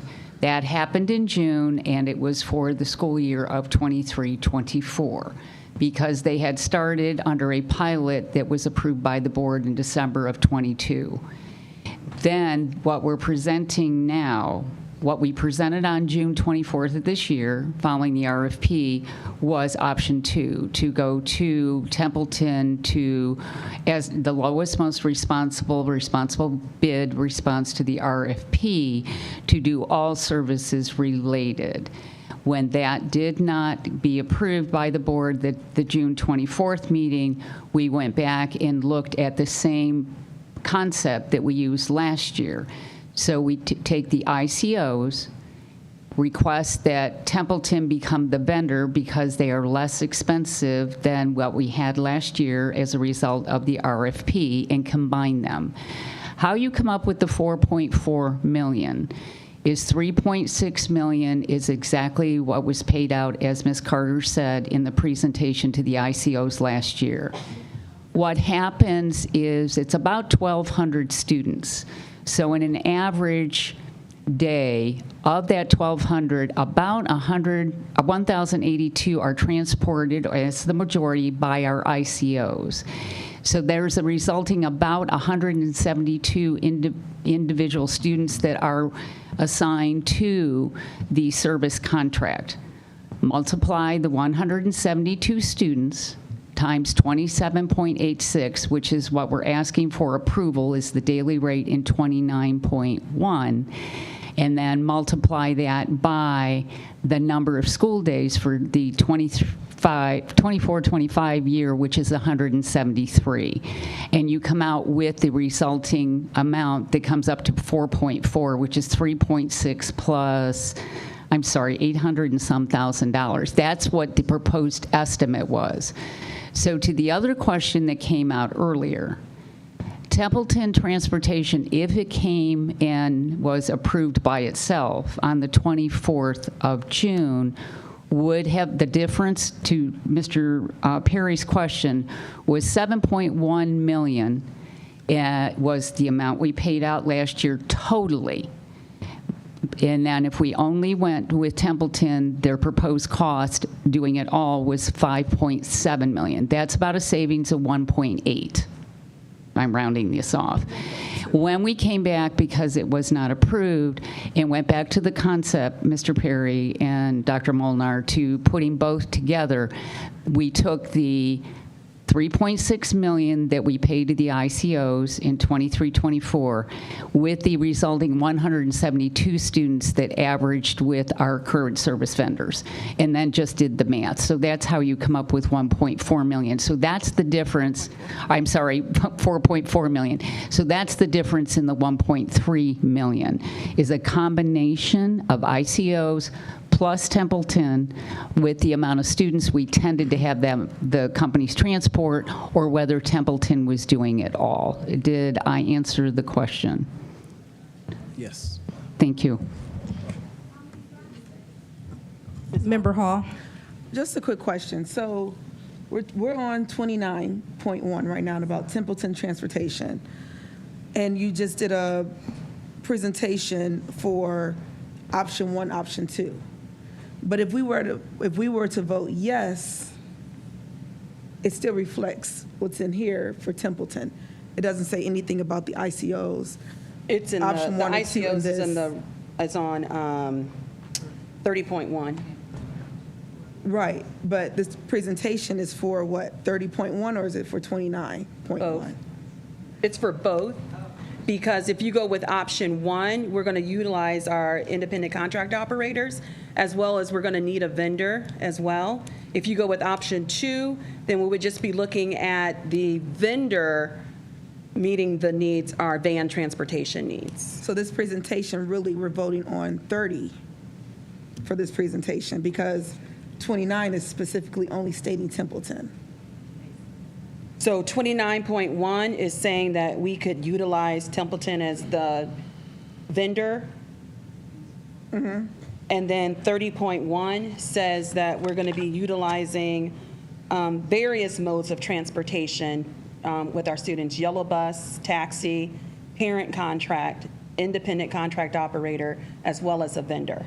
No, I understand that, but what I'm saying is, we got two options here, but 29.1 is only Templeton without this option written in here.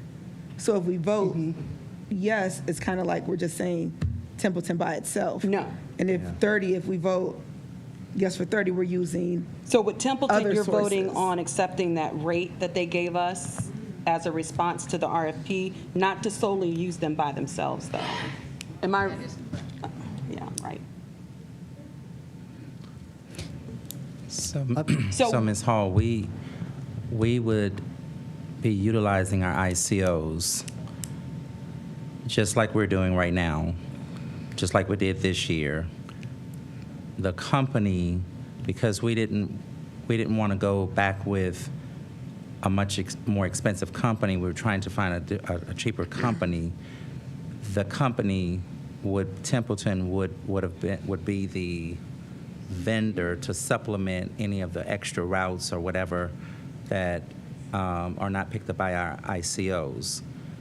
So to your point, when you're voting for the resolution, it's only to allow us to be able to do what we are required to do by state law, and that's to have a mode of transportation, whether it's by yellow bus, taxi, whatever it is. And when it says independent contractors or whatever, that's referring to the ICOs or any other vendor. Right. that- I understand that it we was just choose. confusing because we have a presentation, but we I only have understand. one company's name, and in the presentation, we don't have that same information in 29.1. We don't have Yes. option 1, option 2. But 30 would not be you voting But we for weren't Templeton. on 30 yet. We were I know, still- I'm just yeah. saying, it wouldn't be where you're voting for Templeton. That's just something we have to do in general every year.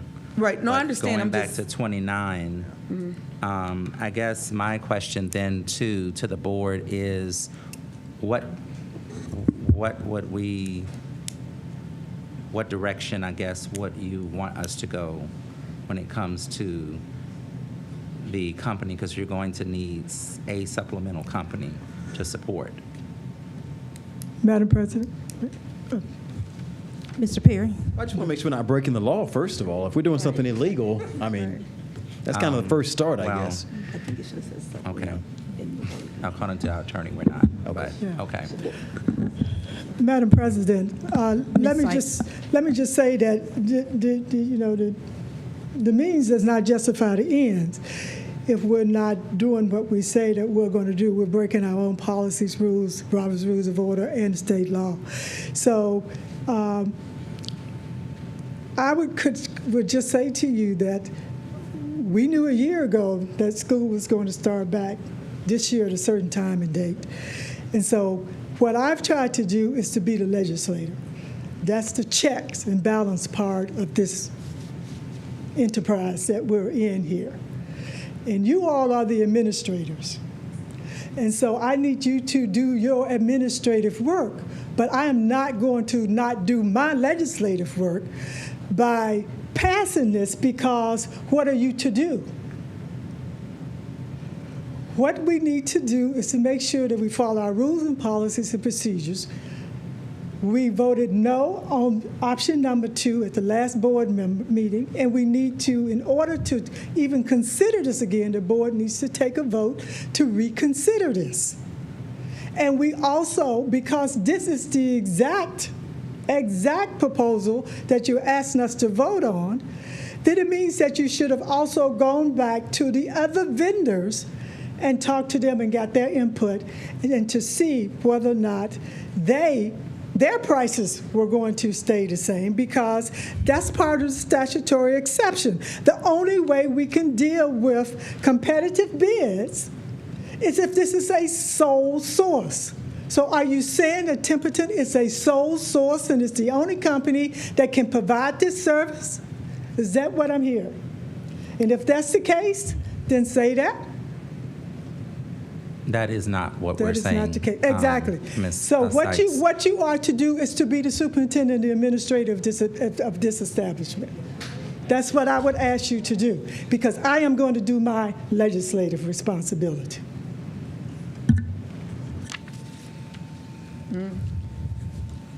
Is there any other discussion around this?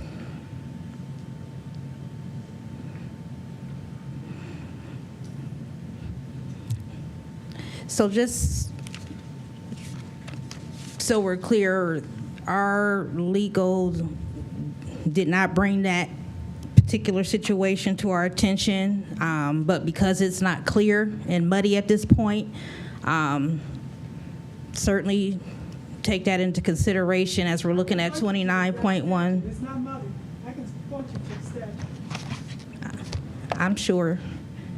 And so I'm just stating that the legal counsel didn't believe it was in violation. And so, Madam but if we're President, not are you saying, comfortable- did you bring this up to legal? I'm saying we've just had a communication with legal.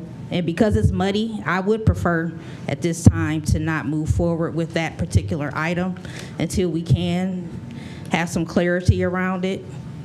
But it's still there in front of us. So it's there for us to consider or not, 29.1. Or we can entertain a motion to withdraw it. So the motion to reconsider can't be done tonight? I believe it can, but It can be done tonight. However, The competitive bid issue is a big issue, too. If we're able to, because I really don't want to delay the matter, so I would like for us to be able to kind of stay on the timelines that we have so that we don't have to, because I'm really concerned about the first day of school and the routing. So if it's possible for us to come back, we would have to have a call meeting just for that, to settle this matter, and whenever at the board's pleasure, so that we could then move forward with what we have to do with this. But I would still ask, if it's possible, I would still ask for us to approve the resolution, because then we can actually kind of get started with routing so that we can be halfway in the middle of this when it comes to the point that we need to do the routes. And again, resolution includes what we've always done, as well as adding Templeton as a supplement. It's not adding. It's not adding, okay. Not adding Templeton. Okay. It's not putting any company there. It's just Got it. just what we've always done in terms of how we can transport our kids in Akron Public Schools based upon the state's guidelines. So just What I do want to say is I don't think we would get to that point, but I don't want us to get to the point where we don't have a means, have not settled this, because I don't want us to be fined daily with money being removed if we don't have a prescribed way, approved way for that to happen. So if there's not going to be a company, if there's going to be a company with the ICOs, and we're just trying to stay basically with what the process that we've used in the past. Madam President? Member Hall. Just a quick question. If we vote this down today, what does the first day of school look like? Because I Promise is the first school that starts early, right? So they will have yellow buses. bus. Mhm. So then we're looking at August 29th, right? Right. So if we were to not vote on this, you would still have to move forward in doing routes, correct? With the current, Well, that's what the resolutions and stuff would give me the opportunity to do. But I still have to find a way for those kids to get to and from, which means that if we have to go to the route of parents, and Ms. Deborah, I'll ask you to come up to explain the state policy a little bit better than I know I can. But if we don't, then we're looking at a 20,000? Okay. All right. Currently, to your point, Ms. Hall, if you were opening school today, based on the resolutions were approved on the July 8th meeting, we can do a yellow bus, we can do a cab in emergency, because I remember Dr. Molnar asking the question how often we use them, and it's very, very rare. We can use a Metro Pass, and we can do a parent contract. Now, in this case, if I offered a parent a contract, we can pay them a daily rate to transport their child to and from school, and that is acceptable. If the parent does not accept the contract, which they have a right to say no to, then we are still obligated under the law to go ahead and transport them. And it may be most appropriate to have an individual type van service with our ICOs and an approved vendor for support. When you cannot meet that obligation, then you are non-compliant. And that was what the slide showed you at the presentation Ms. Carter did. Day one, if there is a complaint, and this could be just one student, and we remedy it, there is no non-compliance. Day 2, 3, and 4, in consecutive order up to 5, the reimbursement rate from the state is decreased by 25%. And then once you hit day 5, it is 100% of your total daily rate. Even though it may be, to your question, one student's parent that makes the complaint, we lose the entire support daily, and it runs between $26,000 and $27,000. So as long as you're non-compliant and it is found to be non-compliant, that's when the state, it's called a clawback. They don't pay you or they take it back. I will advise, and I have advised both Dr. Robinson and Dr. Thompson, that currently I can advise that clawbacks have occurred in Columbus City, they have occurred in Youngstown, they have occurred in Cincinnati, and they have occurred in Grove Point, Madison. Those are the 4 I can tell you right now. And this could, because this noncompliance law became active October 9th of 2023. Grove Point, Madison, unfortunately, lost all of its state's reimbursement. So those are issues that we tried and always do not want to have. We're very fortunate, and Dr. Robinson made the comment, we have not had but one noncompliance letter in Akron, and when it was investigated, it had been remedied in the first investigation, so we did not have any clawback or return of money to the state. Did I answer the question? you did. And just one more question, if you don't mind. With option 1 and option 2, if we don't vote on that, and we just continue to conduct business as usual with the ICOs and additional transportation as we've done before with Metro, the Yellow Cab, and so forth. Hiring more ICOs to do this, instead of us approving, and I'm just speaking for me, if we did not approve Templeton, and we just kept it as is with the current ICOs, to add more ICOs, would that be an issue? If you try to certainly engage more ICOs, that is a lengthy process. They still do come in. They can apply. There's a certification of their van. There is their training. There is the process to get them ready to be able to be added to be allowed to transport. What's an interesting issue, and I'll just make it as simple as I can, a parent can always determine their mode of transportation when they enroll the kid. They can certainly say, Debbie's going to walk to school, Debbie's going to bike to school, I'm taking them to school by my own car, okay? Once the child becomes eligible for board, owned, or service transport, then part of the process is to who is actually certified to drive the either board-owned or contracted service vehicle, van of 9 passengers only. It cannot be bigger than that, or another school bus. So as an example, we currently, if you remember, in March, the board approved a new contract with Peterman because we do not have enough yellow buses. They are certified to do that transport. Those drivers are certified to drive those buses. And then they are tagged when we contract with them to APS service. So when we've used ICOs in the past and they have gone through all this certification and be allowed, they are still tagged to APS as a driver for us that is allowed. In the case of KBT and UTC, which we did use the previous school year for 18 months, including the pilot, they had the certification of the driver, and then once we contracted through the board's approval to use them at what those rates were, then those drivers at ODU are tagged to service APS students.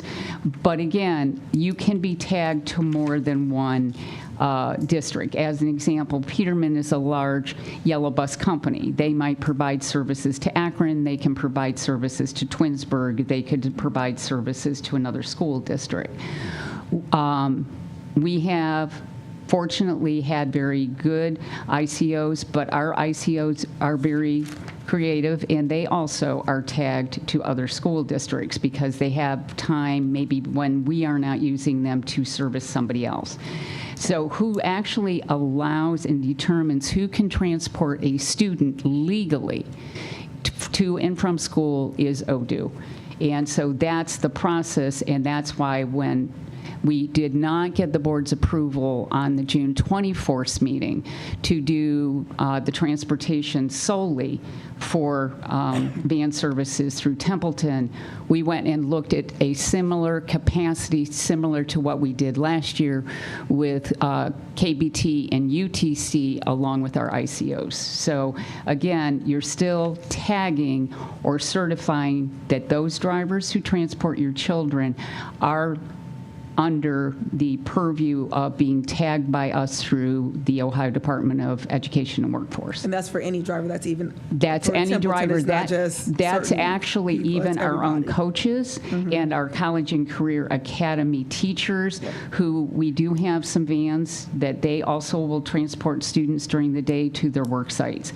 Everybody has to go through this process to be certified in the state of Ohio to actually transport a student. The difference between, say, a transport company in the ICO and, say, our own bus drivers is bus drivers in Peterman, because of what they actually use to transport, require the additional CDL with student bus and S&P, what's called S&P endorsement. The 9 passenger units that came out of 33 and our ICOs have used in the past, and so have KBT and UTC, do not require a CDL. Got it. Did I answer the question? Thank you. Thank you. Dr. Molnar? Thank you, Madam President. Once again, this has shown to be a relatively confusing matter. So I want to say first, thanks to everyone for your patience. We know that we see that we have our independent contractors here, we have who are vendors, we have the other vendors here.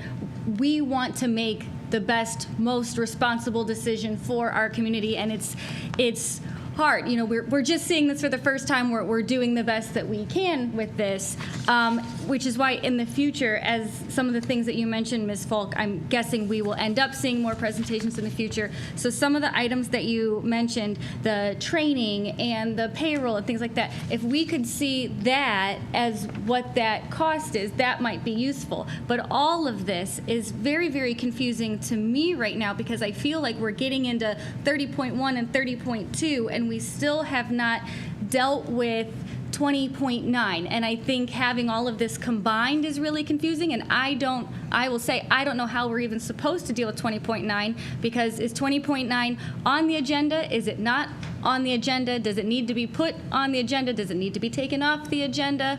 I'd really like to know, but before we talk any more about 30, can we please deal with 29?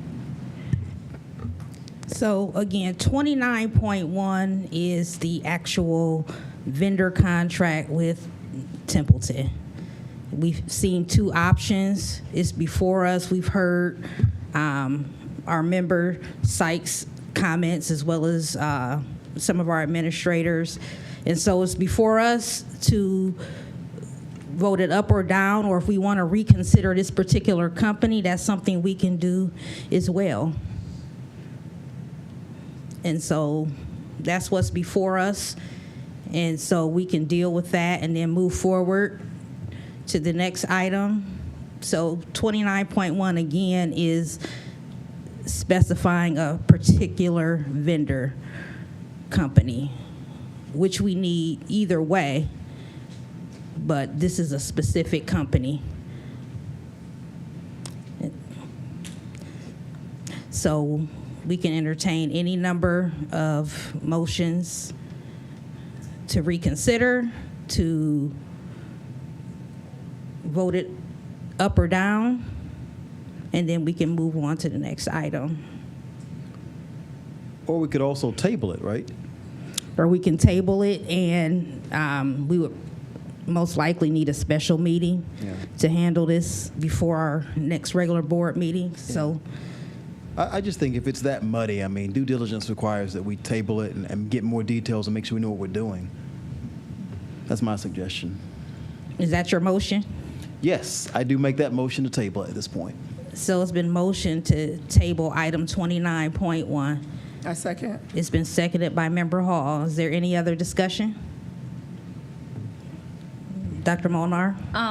I guess if we are going to table this in order to gain clarity, then it is my request that if this goes through as being tabled, that we receive clarity before the next meeting and not at the next meeting. I would like to receive, if we are consulting legal, I want someone to say if this requires another RFP or does not require an RFP. I want to receive that information before heading into another meeting. I also, what are our other, can we table something that was not on the agenda if it was not supposed to be on the agenda? Can we do that? I don't know. Well, it's on the agenda. Is there any other discussion on the motion of tabling this item? Seeing none, roll call, Dr. Thompson. Mrs. Sykes. Yes. Dr. Molnar. Yes. Ms. Autry. Yes. Ms. Hall. Yes. Mr. Perry. Yes. So the motion to table 29.1 passes 5-0. Thank you. So with those items being brought to our attention, we will seek out those answers so that we have them for consideration for a called meeting that'll be forthcoming. Next item is 30.1 under new business, and this is the resolution requesting permission to transport students that have been certified and qualified under the McKinney-Vento Homeless Assistance Act. Is there a motion?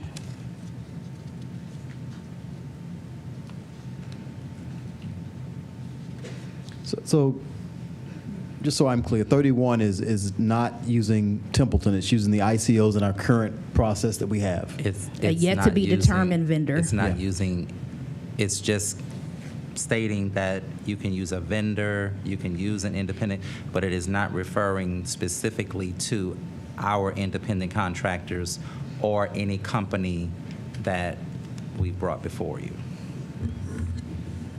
But it is allowing you to use an independent contractor, yellow bus, taxis, any of those different modes of transportation. And for those who are at home or don't have the agenda in front of them, it specifically states, which may include any of the following: independent contracted operators, city yellow cab company, Metro Regional Transportation Authority, parents, guardians, or by a qualified Ohio Department of Education and Workforce certified transportation vendor, with the final assignment to be determined by the Akron Public Schools Transportation Services Department. Madam President. Yes, Member Sykes. So these are the items that I asked along with the Madam President and members of the board. So these are the items that were on the consent agenda. And so I asked that they be pulled off the consent agenda along with our monthly finance report so that we could have a better understanding as to what this is about. So I hear that this is something that you do annually, but since I have not been here yearly or annually, and I wanted to know more about this. So when we talk about our Homeless Assistance Act, I would like to have some information about who these children are. How many are they? How frequently are we transporting the children? Because the information that I saw on the resolution does not answer those questions, and it does not answer the question as to costs in order to transport our homeless children. So I feel, again, this is something that we need to discuss, and we need more information on. And I would appreciate if the administration would do that. Ms. Sykes, I can advise you that the McKinney-Vento children it's the original act from 1987. It was reauthorized in 2015 under Title IX. A student is determined homeless on an annual basis by, here in Akron, our Project RISE department. Their certification is for 1 year at a time. So children last year that were determined homeless by Project RISE, that certification ended on June 30th of 2024. The Project RISE office is currently in the process of contacting last year's families and any other student that may be reaching out or family reaching out. Those certifications usually go through up into the week prior to school. We usually start out our school year with approximately 100 that first week that we need to route. And by the time we get into the school year, it is up between 400 and 500 that we do of our 1,200 to 1,300 students that are being transported. So those originally up until 2018, when a student became homeless but then got permanent housing, they came off the transportation list. 2018, the federal statute changed that once you were homeless, that was for the entire school year. So if you become permanently housed and are in a walk zone to your school that you are enrolled in, you would walk to school. You could be eligible under this for, a yellow bus, and sometimes you are then also given under this a van transport. So I'm going to use an example. Akron is very fortunate in having homeless shelters that take families. Not all counties around us do. So as an example, a family may be housed here in Akron. but the original school of origin, which a parent is allowed to ask to go to, could be Ravenna. So therefore, once we obtain that information, we are asked by the parent to transport. We are taking them back and forth to Ravenna every day for the entire school year. And I bring up Ravenna as an example because we did have a family, and we were going to the elementary and the middle and the high school, and we did that. That was just an example. But we could be going anywhere in Summit County, we could go in surrounding counties. But to your point, by the end of the year, you're looking at 400 to 500 students that could qualify. It goes up and down because students are mobile, they become permanently housed, or they end up, as an example, I had a family where they were homeless, but the family ended up being in Streetsboro, and it was determined in the best interest of the student after we all met, because they wanted to remain with Akron Public Schools for the end of the school year, say from April to May. It was in the best interest of the students to withdraw them and allow them to go to Streetsboro because they'd be in that area for some time and develop friendships and camaraderie at the end of that school year because they'd be in that area going forward. So there is a part of the law that says it's what's in the best interest of the student as well. Did I help answer your amounts? Madam Chair. Thank you, Madam Chair. Thank you, Madam Director. So I read someplace where there was up to 1,800 homeless children. What was that number? Actually, Akron Public Schools in a year has about 2,000 students that are determined by Project Rise out of our student population as homeless. Okay. That doesn't mean that they all necessarily get transportation by van. Some of them truly are part of our own school district and are eligible for bus. And then we do have an occasional parent who is more than happy to take them, and we then offer them a parent contract. So they get the wide varieties, which is what these resolutions are asking you to authorize. Thank you, Madam Chair. Just one quick thing. So when we hear the van drivers talk about staying within or going outside, and when you go outside the system, it costs more. Yes. Yeah. It does. It depends on where they're going and how often they're going. But again, we do, for the other part, and this is not related to homeless, it's more related to the resolution about SPED students.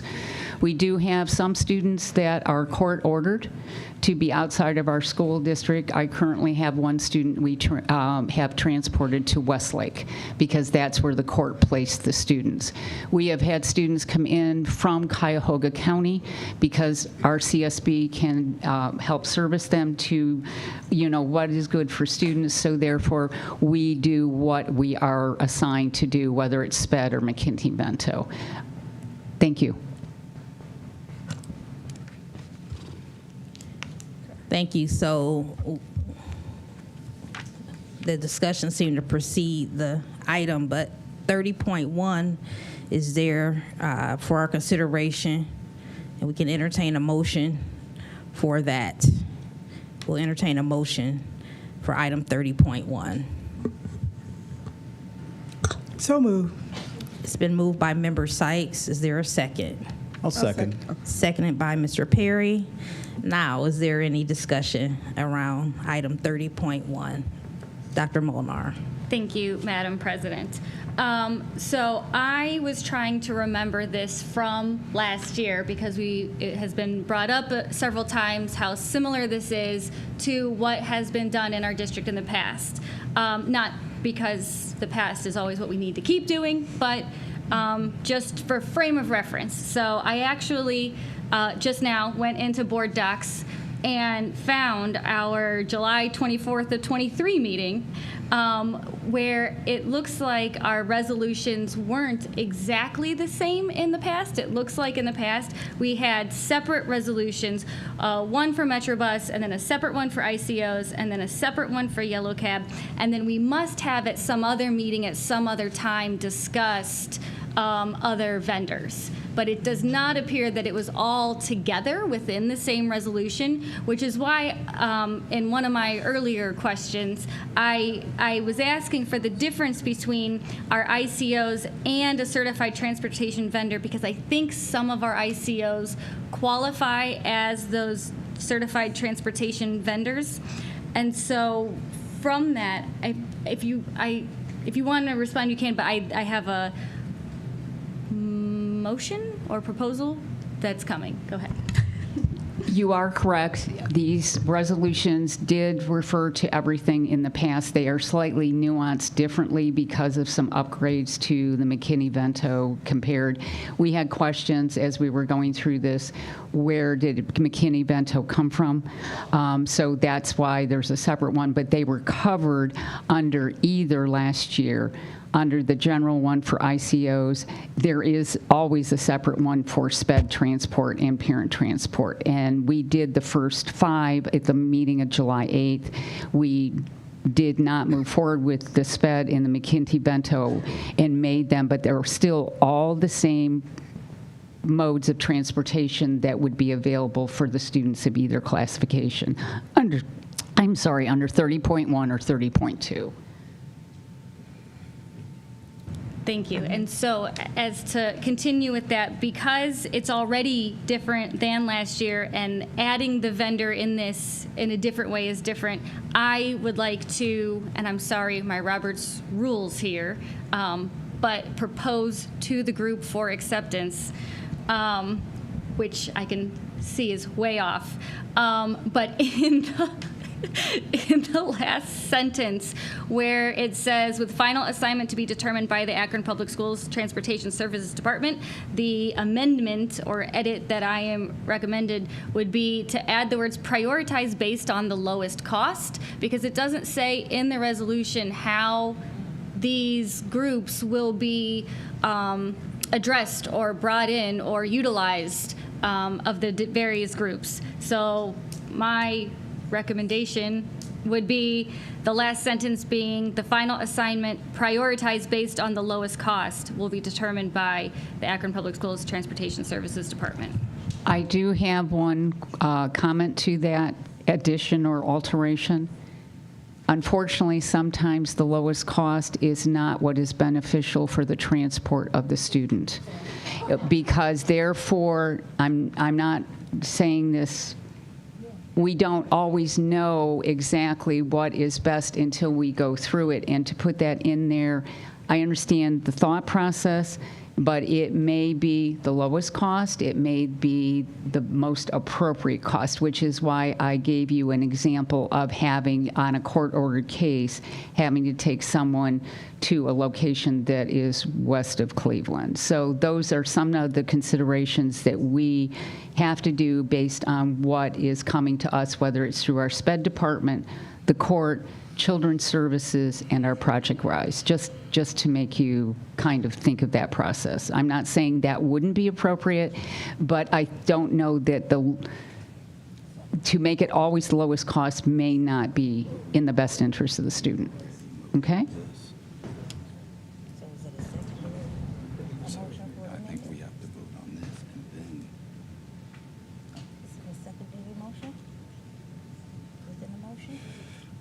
Yeah, I'm sorry? Yeah, requires. Yes, it could be considered the lowest cost at the time of determination. Does that make sense? Because if we're talking about the final assignment to be determined, and the reason that's there is because that is who is allowed to determine what type of mode is given, whether it's a bus or a van or a parent contract. So are you saying it would be determined at the time of assignment or something? I just, you know what I'm trying to nuance it to? Okay. So is that a secondary motion, Dr. Molnar? Yes, but with priorities based on the lowest cost at the time of determination to then accommodate for an emergency singular day in which one person might need to be taken one place.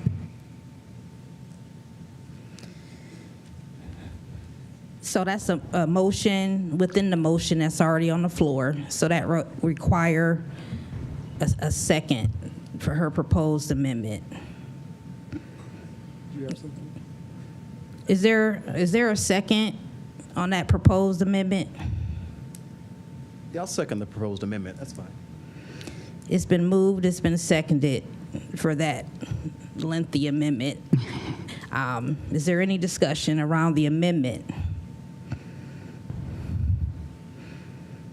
Seeing none, roll call, please, Dr. Thompson. Mrs. Sykes, No. Mr. Perry, Yes. Ms. Hall, No. Ms. Autry, No. Dr. Molnar. Yes. Motion fails 3-2. Thank you. And that brings us back to the original motion for 30.1 that was already moved and seconded and discussed. Is there any further discussion around 30.1 as presented? I'm Member sorry, Hall? just one more quick question. Based off of what Dr. Molinar stated when, well, not even that, regarding, it states ICOs, City Yellow Cab, Metro, parents, or qualified other vendors, transportation vendors. So, and that's determined by APS, which will be the superintendent, correct? Do you happen to know in mind what the other certified vendor would be here? And do you break it up, or could you just say, well, I'm going to select one vendor to do all of this? So, are you referring to, sorry, are you referring to the van transport for the kids? Well, no, I'm where- still referring to 30.1. Right. Where on the back, it's determined by So- Akron Public Schools. So, here is what I would say. Uh-huh. That this resolution gives us, this is an annual thing that we do every year, right? The transportation department is going to determine how that kid is going to get transported, whether it's through the independent van driver, our ICOs, whether it is going to be through, if there's another company, if it's through Yellow Bus, because again, not all of our McKinney-Vento students will use the van transportation system. Well, I guess what I was asking It just is, depends. So could you pick one company, not to interrupt you, but could you pick one company to do all of this? No. Or you utilize everyone in here? There may be a combination of where we might have to use multiple part. That's why it says all of those different venues, because we may have a child that's McKinney-Vento that might be using a bus pass, maybe, if the parent Decides finds not to. that's accessible, Yeah. and so then they can use their bus pass to go wherever they want 24/7, 7 days a week. Right, no, I understand. I was Uh-huh. just, because it states determined by APS. Yes. I was asking, could you just say, I'm gonna pick one company to do all of this, or do you utilize all the We companies in utilize here? multiple Okay, venues of transportation. got it, thank you. Thank you. Dr. Molnar. Sorry, to follow up on Member Hall's question. So that's why I was pointing out why last year's resolution was so different than this year. It was because last year, each one was slated as a separate resolution. We had a resolution for Metro, and then we had a resolution for independent contractors, and then we had a resolution for Yellow Cab. So each one was separate instead of being all combined in there. So they can change from year to year, and if the wording is pretty standard, but it can change year to year. At the end of the day, it's still, whether it's combined or separated, it just gives us the opportunity to be able to use all these different modes of transportation just to get our kids to and from school. Understood, thank you. Oh, that was your Thank you. Any other discussion? Seeing none, roll call, please. Dr. Thompson? Dr. Molnar, No. Ms. Autry, Yes. Ms. Hall, Yes. Mr. Perry, Yes. Mrs. Sykes. Yes. Motion carries 4-1. Thank you. The next item is 30.2. This is a resolution requesting permission to transport qualified special education and developmentally handicapped students. And so this is a similar motion, except it is for our special ed and developmentally handicapped students. Is there a motion? I move to approve 30.2. It's been moved by Member Perry. Is there a second? I'll second. It's been seconded by Member Hall. Is there any discussion? Yes, Madam Chair. So it's the same question. Just want to get an idea about how many students are we talking about? What's the cost? And let me just say this. I am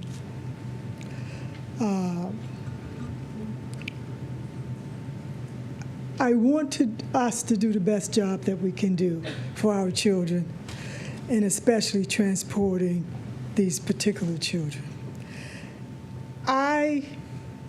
And we as a board do not have staff. So all of the staff are in the administration. So we have to depend upon the information that you bring us. And we have to depend upon you bringing it to us in a timely fashion so that we have time to look at this, that we have time to ask questions, and that we have time to do the most responsible thing that we can do on behalf of this district. That's what we ran on. That's why I think people voted for us. And that's why I'm asking these questions. So when you bring something like this, you don't say how many students, you don't say how much it's going to cost, you don't even say what line item is coming out of. So we're left to assume things as we spend public dollars all of the time. So that's why I think it's important that we answer these questions at least once a year, as opposed to putting it on the consent agenda. So how many children are we talking about? What is the expense?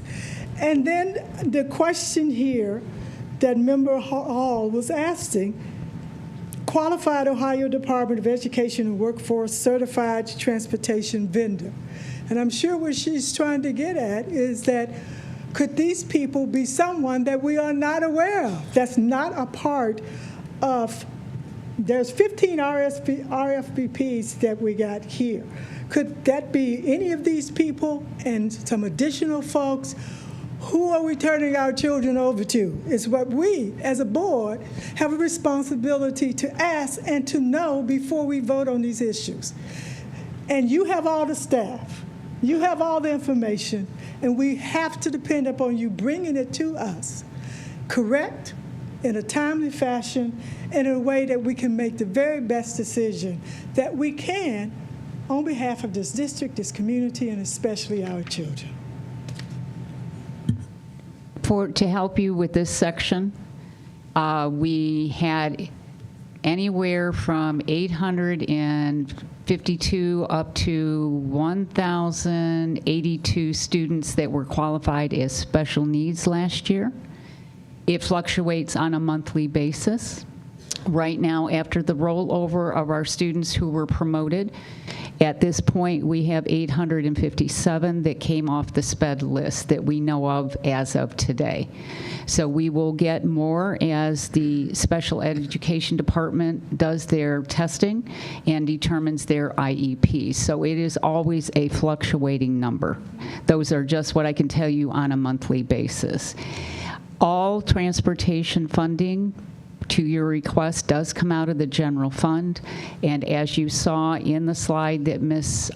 Carter had in the presentation, all transportation last year for van services was a little bit over $7.1 million, and that was what was paid to the ICOs as well as the two vendors that were board approved to provide those services. And yes, we did have 15 responses to the RFP that opened in May. Those were a variety of local as well as area and nationwide responders.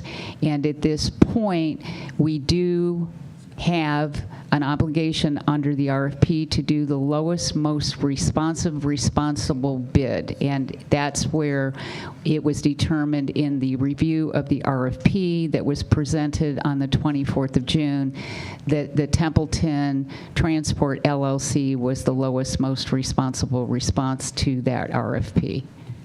Thank you. Thank you, Madam President. Just one real quick thing. So responsive, responsible, and how do you define that? Those, first of all, did they meet all the requirements in their response on the bid tablet response sheet? Did it come in at the correct date or prior to that? Was it here by the correct time? Which usually was, Jim, I'm going to need your help, May 23rd, 2024 by 11 a.m. Eastern Standard Time. That's where those 15 responders came in.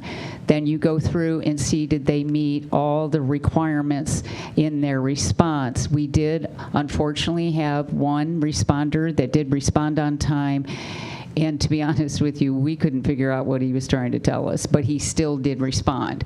To the other question, the responders were of a variety of different, as I said, areas, local area as well as nationwide. And of the responders, we had 8 of them were determined to be minority or women-based companies. But general fund has always covered the cost, and those funds that we do receive from the state through Dr. Thompson's office are automatically, when they put into the general fund that supports the budget for transportation.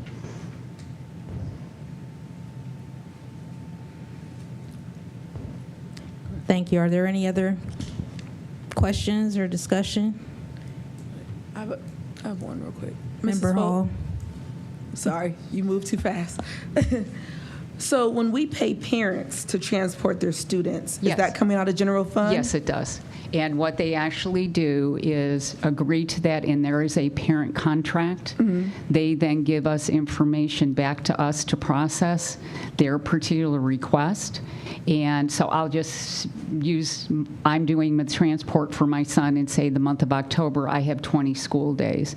They turn in their paperwork. We actually can go out, especially if my student is within Akron Public Schools, and look at that attendance for my son, say, at Krause CLC. And if Ryan was in attendance every day in Krause CLC, then the parent gets paid that daily rate for those 20 days. If we get something and say they put in 20 days, but we determine in the student database that's in eSchool on attendance that shows they were absent, say 2 days, we will only pay the 18. Okay, I just want to know what fund it came out of. Yes, they're all general fund. Okay. Thank you. Dr. Molnar? Thank you, Madam President. While you're up here, I know we had a lot of questions on how the vendors are selected, but how is it determined internally? I know you mentioned, sometimes emergencies, we do a yellow cab, but where an annual route or how is given? How is that process Actually, determined? we'll use those 857 that I just said. Those would be a group of students that were put in a group together because maybe they all go to Krause. And those are, maybe they're, say from the southwest side of town. Because remember, when you're talking about SPED students, we always try to, under the ADA requirement, to have them attend the school that should be their home school, but sometimes the services are not offered. So therefore, is what best suits their IEP. So we could have the Krause kids, and I use Krause because we have a number of multiple handicap there. So they could be coming from all over the city district. So they are grouped into where they're transporting from. So it could be, I'll say the east side of town in the Ellet area, but they still need to come. We might have students from the North Hill area that still need to go to Krause, and they are grouped by where their actual residential pickup and drop-off is as you say, group for that annual route selection, which this year, as Dr. Robinson said, is scheduled with ICOs if you go through that process on the 15th of August. And then once we get that done on the 15th of August, then as students come in, then they are assigned to their school, and we deal with those transport once we get the new assignment for a SPED student. So I still could have a SPED student that needs to go to Krause, but we didn't know it at the rollover because they have just been determined, or actually came in and rolled in, and that's the best services as SPED determines for that local student to be serviced. As an example, most of our hearing and deaf students, if they qualify, they tend to be at Ritzman at the elementary level because those services are there. It depends truly on what the students needs. Did that answer your question? That answered half of my questions. Okay. Because that's when the ICOs are engaged. Right. When are the large vendors engaged? The same thing would happen if there is a particular set of students that we can't not handle through ICOs. That's when they were engaged.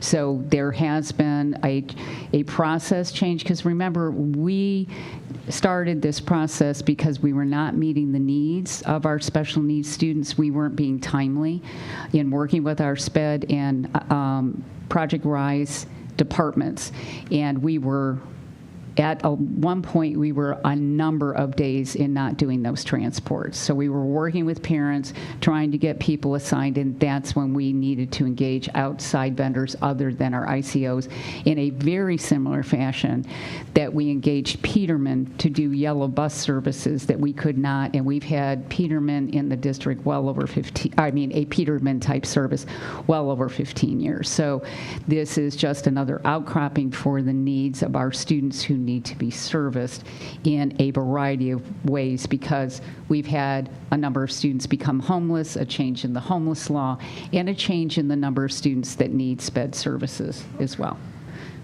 Okay? Thank you. Does that answer your question, Dr. Molinar, about the RFP? Okay. Are there any more discussion around item 30.2? Just one final thing, if I may, just to point to the fact that I think that Akron is doing a good job in trying to make sure that we are transporting our children well. We just want to make sure that we're following our rules and regulations as we do that. But 7.1 million, this is coming from our general budget. So as we look at what's going to happen to this levy, that is another area that we can talk about where our money is going. And I think that it's going to a definite need in an area where we absolutely have to and want to make sure that we continue to maintain, that we improve, and that we do the very best that we can. And whether or not we pass this levy will answer that question. Thank you. Is there any other discussion? Seeing none, roll call, please, Dr. Thompson. Ms. Autry. Yes. Ms. Hall. Yes. Mr. Perry. Yes. Mrs. Sykes. Yes. Dr. Molinar. Yes. Motion carries 5-0. Thank you. And next is item 30.3, and this is a resolution approving a contract of architectural design services for the Pfeiffer and Miller South replacement project with Prime AE Group of America, Inc.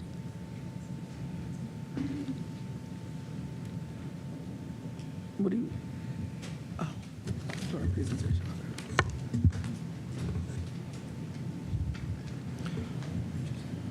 So I have Mr. Steve Keenan, who is our director over facilities and a whole lot of other things that fall under him, who is going to be the face of this project in conjunction with Ms. Folk supporting, but we also have our attorney here tonight as well I wanted them to come before so that they can provide an update and give you information before you looked at this. Thank you. Good evening. Good evening, Madam President and the board. Thank you for your time to have me here for this. 30.3 is to discuss, as was mentioned, the architectural contract with Prime AE over the design of the combined Miller South and Pfeiffer School at the previous Kenmore High School site. It speaks more specifically on the contract. We worked with Harps and Becker, and this is Todd Harps here to help answer any questions that would be specific to the contract or to the project up to this point. So we'll be working either of us to answer your questions going forward if you have any.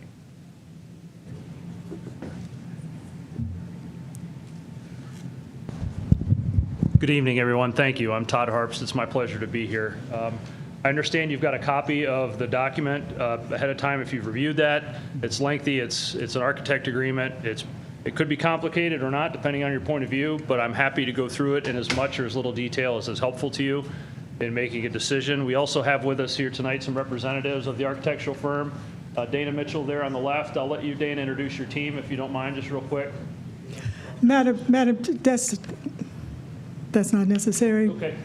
If you could just let me ask my question. Thank you. Madam Chair, so this also was on the consent agenda, and this is another example of why I think that we should not just blindly support the consent agenda, because as we go throughout the community wants to know what's happening with the Miller South building. And so my question is not so much to get an overview of what you were doing as it is to bring to the community's attention that we continue to work on the Pfeiffer Miller South and that this legislation is before us to look at the architect. I can appreciate that the treasurer said that we borrowed $40 million, that we are investing that we've made over $572 million. And I simply want to make sure that we bring this out again to the community so they know where we are with this, so they have an understanding and appreciation that we continue to do the things that we need to do as it relates to this project. Because some in the community are wondering, is anything going to happen to the Miller South building? What's the status of it? And because this was on the consent agenda, I thought this would be a good time to give just a quick update on where we are with Miller South, Pfeiffer Miller South, and that was my reason for pulling it off of the consent agenda so that we could have a discussion, short discussion. Board Member Sykes, I again apologize for that because the error was made. And so when it was caught, we did pull those things off. Thank you for bringing that to our attention. We did pull those things off, and that has been cleared up with the team so that that error does not occur again. But it is $572,000, not million. Pardon me? It's $572,000, the interest. Interest? Yes, Yes. ma'am. Thank you for that correction. Appreciate it. But we are at the point now of the next phase of it, so that's why the attorney is here to kind of, and we sent the contract information to you guys. So very briefly, to sort of summarize the process, at the May meeting, you recall, we made a short presentation after the committee had reviewed the RFPs, and your committee had made a recommendation, which this board approved, to select Prime as the best value selection based on the architectural process of the revised code, and authorized the district to proceed with contract negotiations. That contract has been negotiated with Prime and presented to the board for final approval. It is an American Institute of Architects manuscript contract with modifications that I've recommended based on my 28 years of experience in construction law and representing school districts that I think will allow this project to be successful from a design standpoint, contains industry accepted terms, is with a reputable and very well qualified architectural and design firm, and their fee proposal, which is included in the contract, is based on the current market rates. It's neither too high nor too low, somewhere right in the middle. I would give an opinion if I had to give one on that. It's a turnkey project, meaning all their consultants are wrapped into one scope of work, which is what we asked for. That's for your protection as a district, so if something goes wrong with one of the downstream consultants, we have a single point of responsibility and accountability under the contract. And it calls for very typical, customary, standard terms in terms of payment, in terms of deliverables, in terms of process, in terms of community engagement, in terms of owner input, which is you all, on the ultimate design of the school and the facilities and what it will provide to the students of this district. I'm happy to answer any details about the contract language since I helped prepare it. But if you have questions about the proposal itself and what it is that these folks at Prime are going to do and how they're going to do it, I really would prefer to defer to Mr. Mitchell and his team as the actual providers of that service. I don't want to speak for them in terms of their proposal there, so I would defer to them if you have questions on that. But otherwise, I'll turn it back over to you, and I'm prepared to talk as much or as little as is helpful to you. Member Hall. Thank you, Madam President. Just two quick questions. You know, with companies building and things like that, you said that you're in the middle, not too high, not too low. So that should mean if prices may go up a little bit or whatever, they won't be coming back to the board to ask for more money. So this contract is written as a lump sum fee proposal, and again, this is just design fees. This is for the architect, not the actual construction of the school itself. And if you read in the proposal, I'm rounding it somewhere around $4.5 million is the fee for the design professional services. So 4.5? 4.5. The actual amounts in the contract, which I believe you have a copy of. That is a turnkey proposal for the design services for this project. The only exception, to my recollection, is construction material testing, which we can't quote that now because we don't know the scope of work. But everything else is included. That is for a complete design package, start to finish, including contract administration. Yes, that could change, and it could change if there are changes to the scope of work. It could change if there are other things that happen along the way that require changes to the contract. But if you approve that amount, that would be signing a contract for that amount today, and the only way that changes is if the board approves any increase or decrease to that contract price going forward, because it is a lump sum contract, fixed price contract. So it would require your vote to change the price. So what is the total amount for this project? 40 million? Is that correct or no? No, the estimated construction budget, and I'll defer to Dr. Thompson on the details, but the estimated construction budget is about $54 million.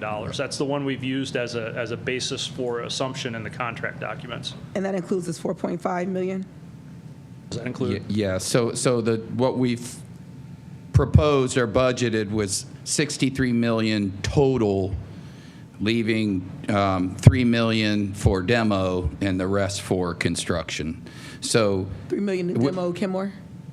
To demo, well, yeah, we have to demo Kenmore as part of the project, but Well, that's what I'm to asking, take is it- care of South and Pfeiffer. So 'Cause it's we for all don't- 3 schools to demo 3.6 million? Roughly, yes. And that, Okay. and if that price goes up, let's say that ends up being 4 million, then that's what it ends up being. But we won't be able to give you a solid, we budgeted 63 million, but they won't be able to give us a solid number until they complete the design phase, hire a CMR, and get a more, not fixed cost, but get a cost that cannot exceed, unless we add change orders and we up the cost ourselves. And you stated that we borrowed 40 million. That's right. Okay, so the other 23 million is coming out of It's out our of general fund? Okay. General fund and dollars from the LFI dollars with the city. Okay. Okay. Are there any other questions? Sorry. Member Hall. One more question, sir. I'm sorry. What's your name again? I'm sorry. Todd. Todd, okay. You stated community engagement. So the consulting firm, the design firm will be going out to the community and having engagement with the community to ask their thoughts and their needs and wants to go into this building? Yes. Okay. If you want more detail on that and you want to indulge Mr. Mitchell to describe their process, I'm happy to bring him up here. But generally, these firms, as you can imagine, it is critical that they develop a school that meets your needs and expectations and serves the needs of the constituents, the families, and all the stakeholders in the community. So whenever this process starts, there'll be what we call a community engagement campaign, and they will go out and actively seek input from all the stakeholders, faculty, students, families, community leaders, you guys as the board, everybody who has a stake in this project. Okay. And they have a way to do it, and I don't want to speak for them on the process, but there is a process. It's a fairly robust process to make sure they're getting good information to use as a basis for design. Right. No, I understand. My line of work is community engagement. Okay, so you got it. I just wanted to make sure that that's what you said and that we can expect this firm to be putting out information and having maybe sit downs and talking to the community, not just making their own decisions. There's a line item in their Okay. fee proposal that's attached to the contract that actually allocates a portion of their fee specifically for that function.